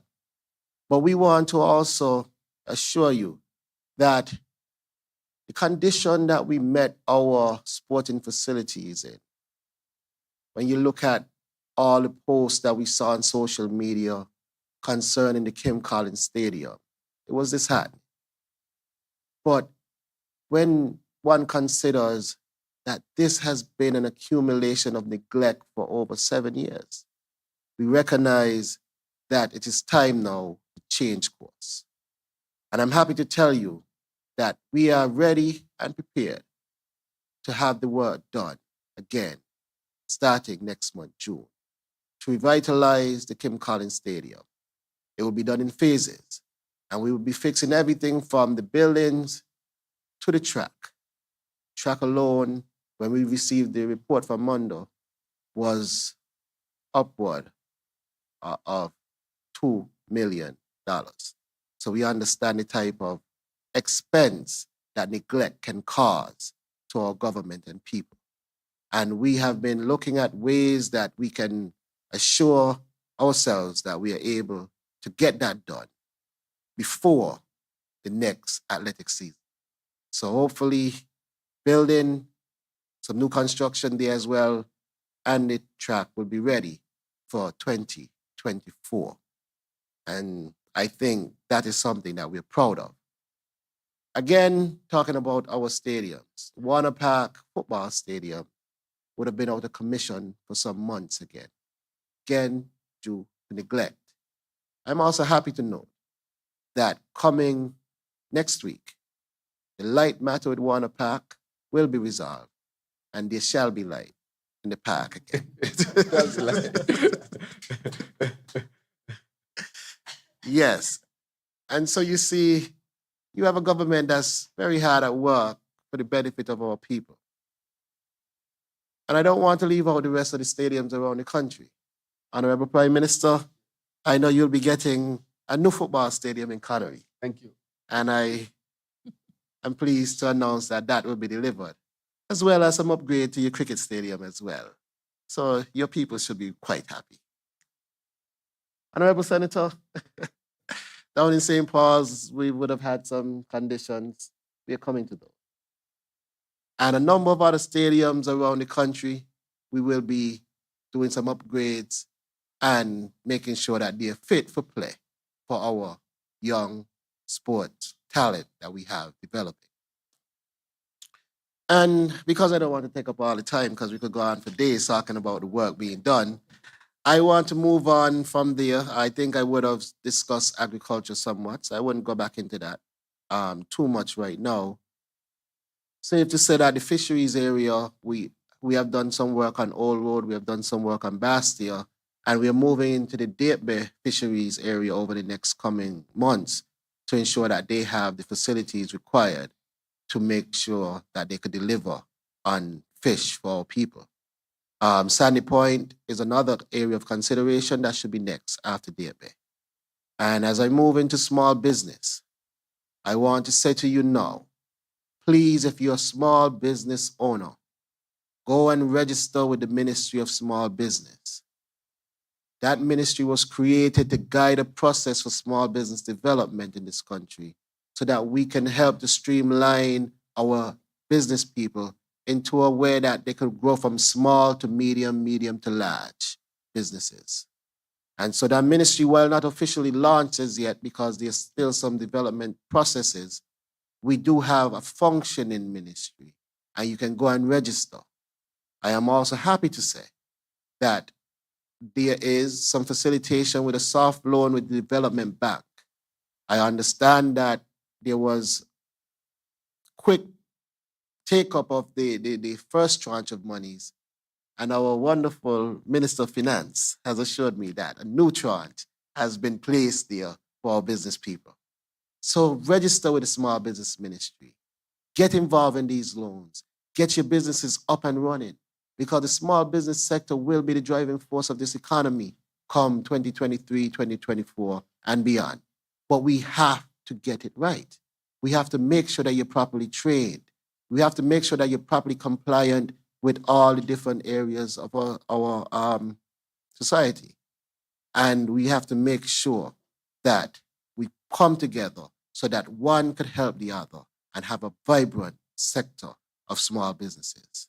And last but not least, we are headed to Parliament shortly to lay the final pieces to the legislation to really get our cannabis industry activated. For years upon years, you've heard it talk. But 2023, we're going to be walking the walk and delivering a sustainable cannabis industry for our country, St. Kitts and Nevis. And with that, I want to thank you for giving me the opportunity to serve you in this capacity as minister. And I want to assure you, you have my fullest commitment to delivering transformation as I would have committed to across the board, every single ministry and sector that I've been given privilege to lead. Thank you.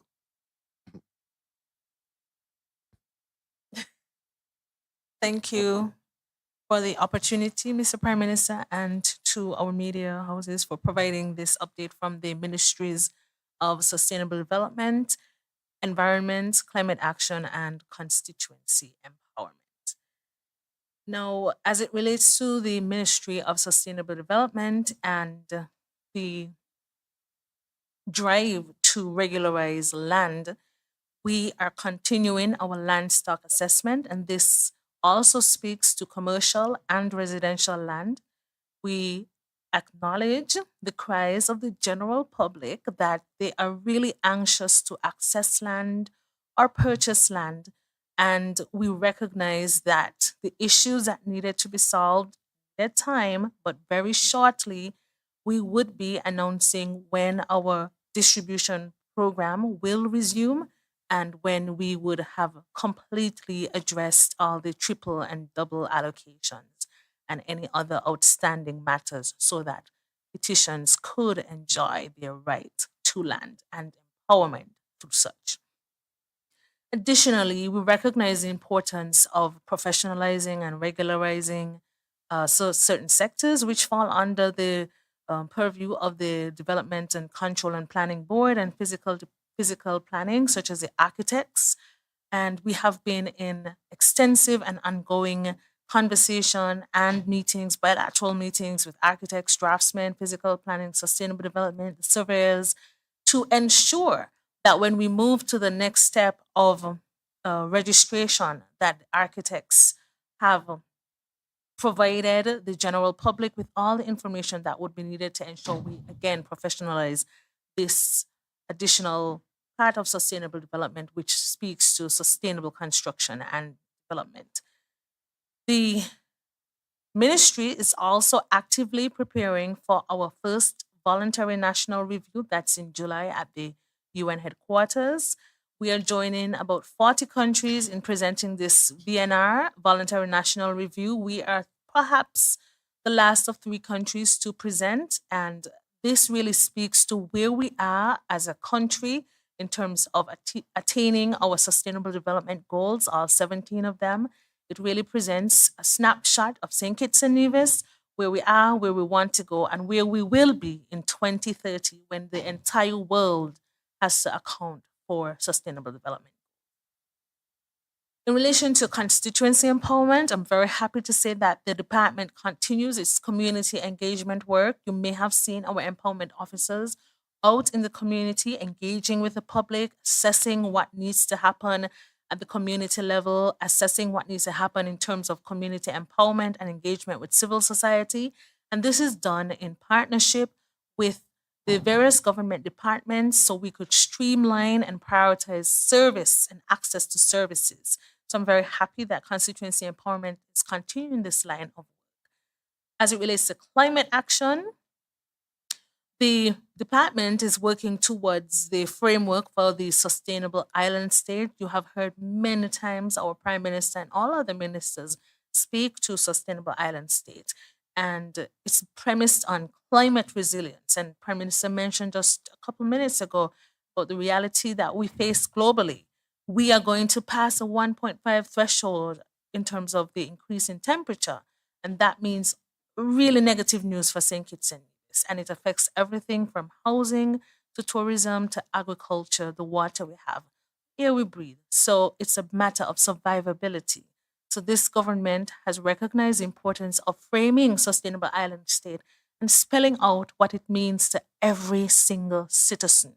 Every single citizen would understand why it's important for sustainability. The climate justice work continues with the Ministry of Environment and Climate Action.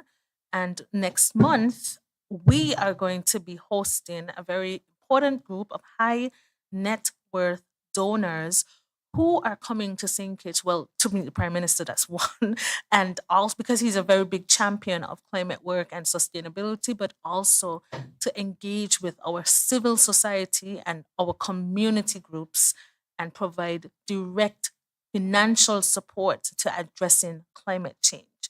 And I want to use this opportunity to acknowledge our local partners at CIWIL chapter St. Kitts, CIWIL, the St. Kitts chapter, who are part of the grantee support for the climate work. We are accessing funds every time we travel, every time we speak on behalf of St. Kitts and Nevis. We are garnering more support from the international community, and next month we will be happy to speak more about this. And finally, June 5th, we will be celebrating World Environment Day, but the Ministry of Environment has an extensive month of activities planned. This also includes the confirmation that Cabinet has supported the next step towards banning single-use plastics, and we are now mapping where we go in terms of the approach to banning single-use plastics. This is a multi-stakeholder approach. It's government and community engaging on the most suitable roadmap and time frame. So I'm very happy to announce that both ministries are really collectively working towards sustainability, climate resilience, and environmental stewardship so that we can have a St. Kitts and Nevis to call home in 2023, 2025, 2030, and beyond. Thank you. Good afternoon again. So I'm happy to provide some brief updates on the Ministries of Social Development and Gender Affairs, Youth Empowerment, Aging and Disabilities. In relation to social development and gender affairs, I want to highlight the other, I would have spoken about the PAP program earlier, and just to piggyback off of what the Prime Minister would have mentioned just in terms of the social assistance, social protection apparatus. The ministry is also being able to support persons through other programs.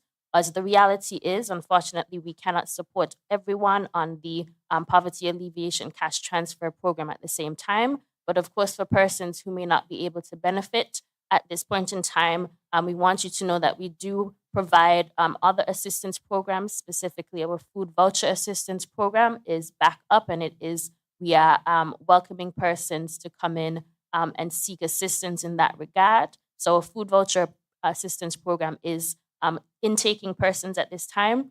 We also have our school uniform assistance program that should be applications should be open from next Monday. And so these programs are also part of our social assistance, social protection apparatus, so that persons can, feel the squeeze eased through social protection and social assistance supports. So persons who may be interested and in need of this kind of assistance, we encourage you to contact social services at the main office is at Limekeel. We also have satellite offices in the various communities where a social assistance officer is stationed there every day from 8 to 4. So in the various communities, if you're unable to come to Bastia. So we want to encourage persons, so those programs are up and running, so that you can access social assistance support in areas that you need. Also, when it comes to community development, a mandate of the ministry is to ensure that we can foster stronger communities and support families.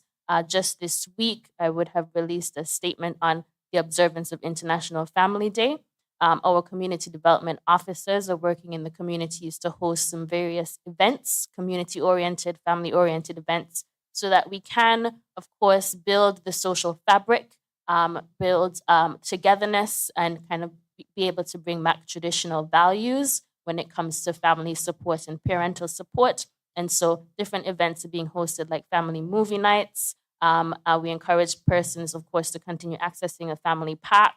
And of course, we're having some community walkthroughs that's being organized and hosted by the Department of Community Development, by our community development officers. So for more information about that, you can access information on the Facebook page for the Department of Community Development and Social Services, or of course, contact the offices for more information if you need. When it comes to the Ministry of Youth, Empowerment, Aging and Disabilities, the focus for the Youth Department right now is preparing for summer camp. Summer camp this year celebrates 40 years.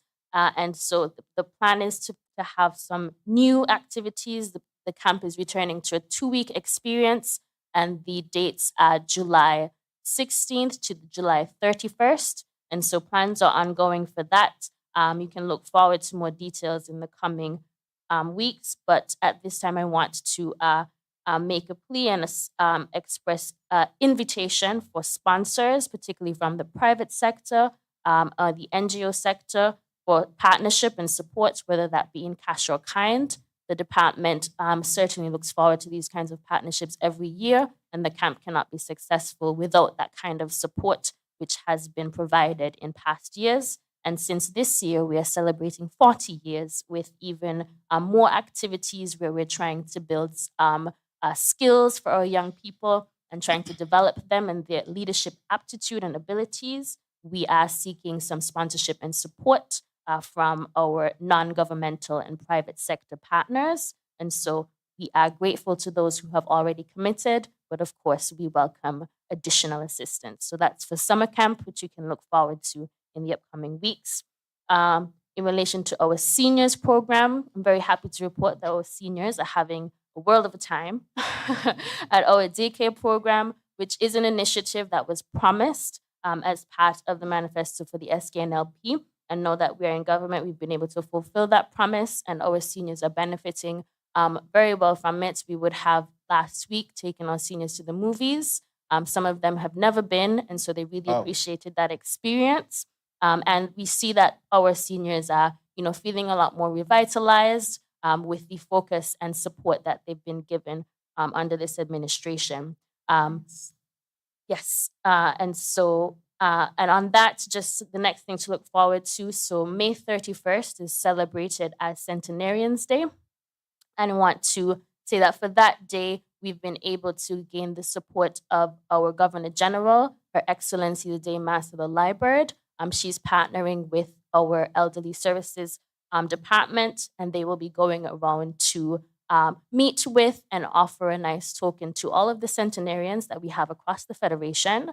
We have 10, both in St. Kitts and in Nevis. And so our Governor General, along with some staff in our departments, along with we're also getting some support from the Ministry of Education for some children to also join in the various communities to go and see our centenarians and celebrate them as part of Centenarians Day. And so we really want to thank the Governor General for her willingness and her activeness for being able to come out. And actually, she said she wanted to meet every single one. So she will be joining the department on that venture, and that is May 31st. So you can look forward to seeing photos and information on that. When it comes to disability, we continue to raise awareness and advocacy. Just this month is actually observed as Blindness Awareness Month, and I'm happy to have the support of my colleagues, Honorable Masha Henderson and Honorable Samuel Duggins. Tomorrow, we'll be doing a blind walk in Bastia. And this is an event and activity that actually takes place in other islands. And so the idea, the concept is we will be blindfolded and guided by a person who is visually impaired as well as somebody who can see, not. And we will be just taking short walks around Bastia, as any other person who is blind would have to do. So we will be taking a walk, say, from the ferry terminal to the post office to the bank. And so we will be engaging in that activity, which is hosted by or being coordinated by the Disability Services Unit within the ministry. And, this is actually very significant for us to do, especially to have ministers engage and commit to doing, because it allows us then to understand the experience of persons with such a disability so that we can identify areas and ways where we can ensure that our environment and our infrastructure and our services can better accommodate them. And it is very significant for us to have the Minister of Tourism commit, because, of course, in all the things that she's doing, she's also being able to think how we can have our products to be able to cater to those who are differently abled, and that's significant. And so we are certainly grateful to have that presence, and just so that these marginalized groups in our federation know that your government is certainly taking you seriously and really considering how we can be able to better facilitate your engagement and inclusiveness throughout all of society. Thank you. Very much. Prime Minister, next time, let the Borean Ministry go first, please. In relation to the Ministry of Justice and Legal Affairs, one of our biggest issues is the Sir Leal Moore Judicial and Legal Services Complex. Unfortunately, it was shut down in June 2022 because of a serious mole infestation. However, we have discovered that it has more problems than just mold. It requires a new roof, new AC system, new electricals, new internal walls, and potentially condemnation of the basement. So what we want to do at the ministry, and what we've started the process of doing, is finding out how we can bring that building back to be fully activated, and not just put a plaster on the wounds, which seems to have been done in the past. We want to do a fulsome repair so that it can last for another 30 to 50 years. What has happened because of that important building being shut down is that the magistrates' courts, the High Court for criminal matters and the High Court for civil matters, have had to be moved around different places in Bastia. I'm happy to report that the magistrates, the staff, and clients and parties are happy with the temporary relocation of the magistrates' courts to Fort Lands by the cenotaph. The civil High Court has also used that facility periodically when there are trials. But the criminal court has moved to the police training school. And what I can inform the public is that when the new law term begins in mid-September, there will be a less temporary home for the criminal court as well as the civil court. And we are working on finalizing those plans.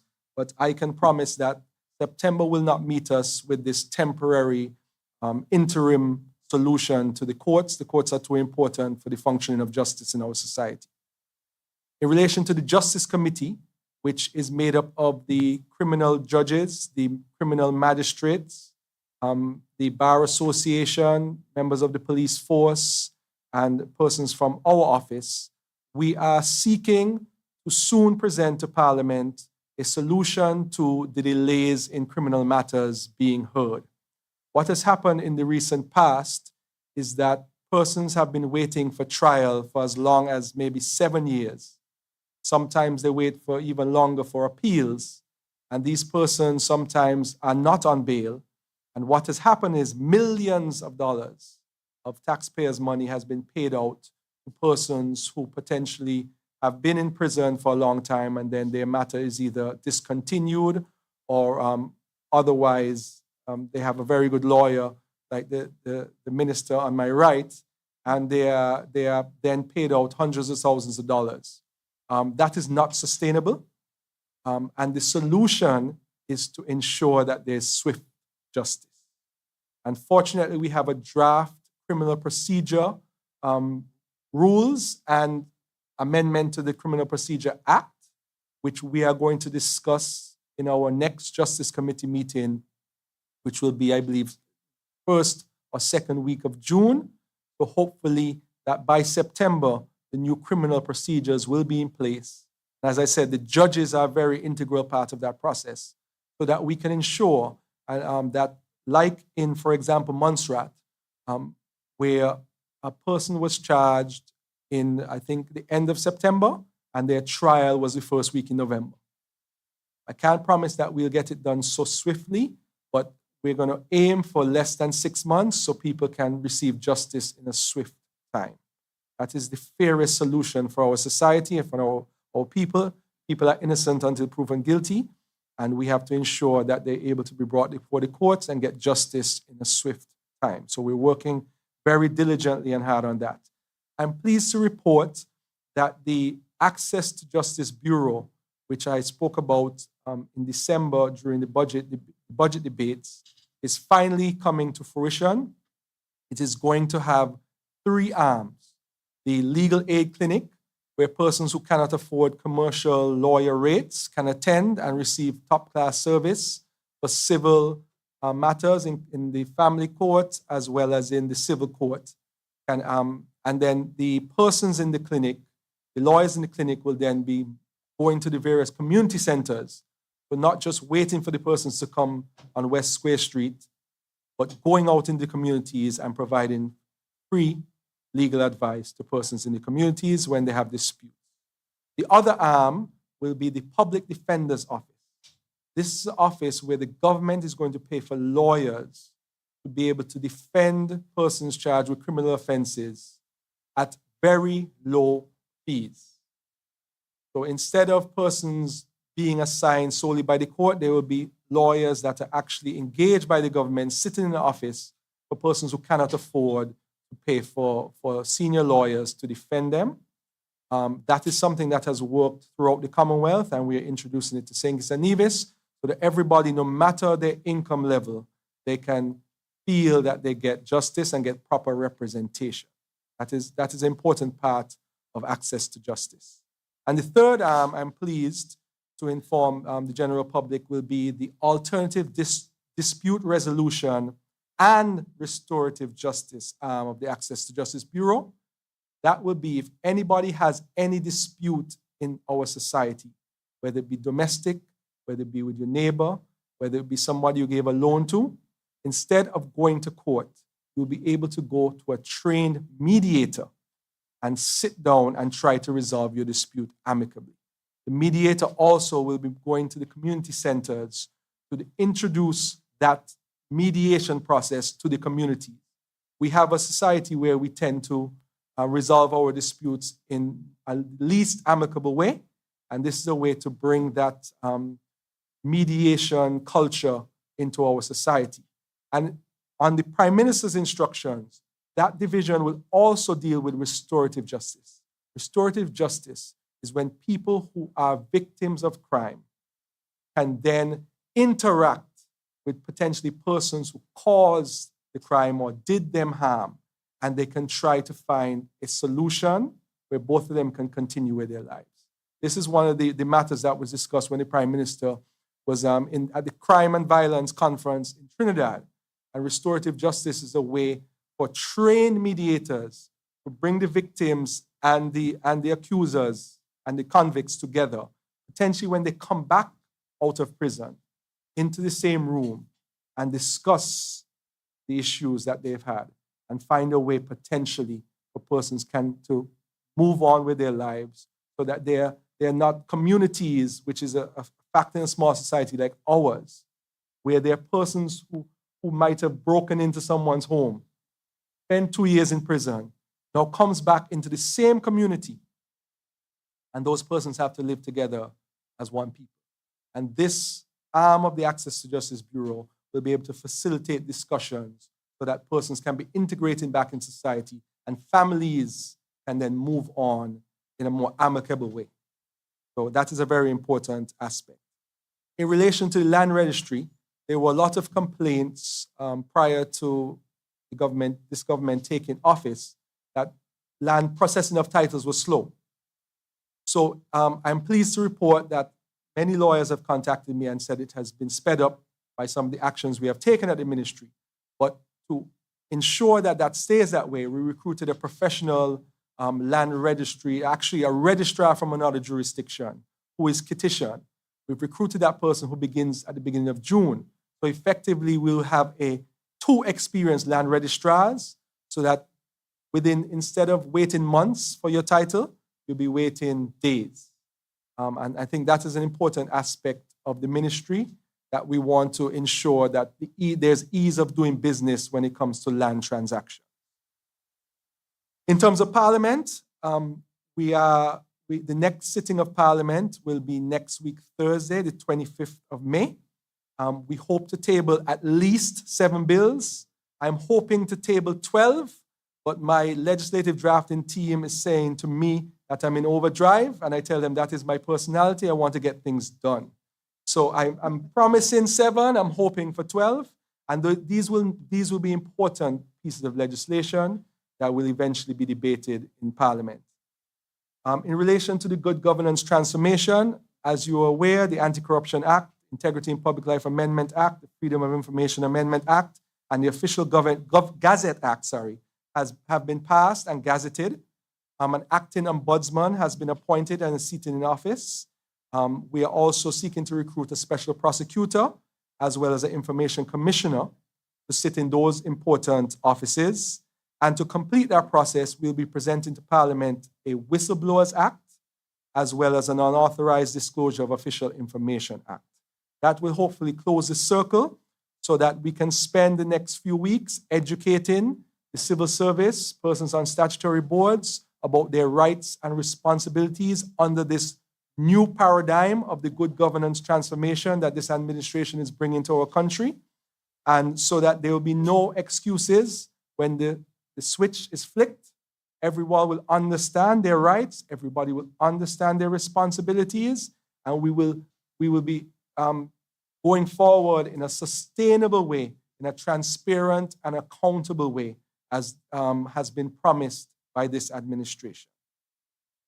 We are then going to start to work on a modern procurement act, as well as to strengthen the Public Accounts Committee legislation. So that is the next step. And I want to take this opportunity to thank the hardworking people in the Attorney General's office and the Ministry of Justice and Legal Affairs, inclusive of my permanent secretary, Ms. Diana Francis, who is here. They have my back, and we are working very hard to ensure that we fulfill our promise of there being a sustainable island state with respect to justice and legal. Thank you. Thank you very much, AG. Go ahead, go ahead. Prime Minister, I forgot Sure. one thing that I thought is very important for us to mention. Special Olympics team is actually preparing to attend the Special Olympic World Games in Berlin in June. So I just wanted to make a plug so that the public is aware and to really thank the work of the coaches and Mr. Ivor Blake and Ms. Clarice Cotton, who are the national director and the board chair for Special Olympics. Our Special Olympics team, our national Special Olympics team, is known for bringing home gold medals. And so they are preparing diligently, and the plan is they registered to participate in 4 events. That's athletics, football, swimming, and tennis. And so I would ask the public to be encouraging your well wishes and prayers with the team as they will be traveling to Berlin, Germany. And I'd like to thank the support. This is an interministerial effort in terms of being able to send the team of 20 delegates to Berlin. We have the Department of Sports, the Prime Minister's Office, and of course the Ministry of Youth, with as well education, that has pulled together to be able to support our Special Olympics team. And they will be traveling and they're excited. And of course, our Special Olympics team is made up of young people who have intellectual disabilities. So I want to let the public know that that is a major sporting event that will be taking place where St. Kitts and Nevis will be represented, and we will be bringing home some golds, I'm sure. Thank you. All right, thank you very much, ministers. And you would have heard from the ministers who are present here. And again, I apologize for those who are not here, but would have the opportunity to update our public. Now, with respect to bus prices, that was asked about it. The Minister of Transport would be here, the Honorable Convis Maynard, and he can delve deeper into this. But as far as I know, there's no discussion with respect to that. I also want to point out here that Independence 40, yesterday we agreed on the theme, and I'm being told that we should announce it today. And therefore, the author of the theme is Mr. Damien E. Hughes of Challengers, St. Kitts. Mr. Damien E. Hughes of Challengers, St. Kitts. And his theme is Growing Sustainably, Developing Maturely, Building Resiliency, Independence 40. Encapsulate what we're about. And in the shorter version, you can say sustainability, maturity, resiliency, independence 40. So congratulations to Mr. Damien E. Hughes of Challengers, St. Kitts.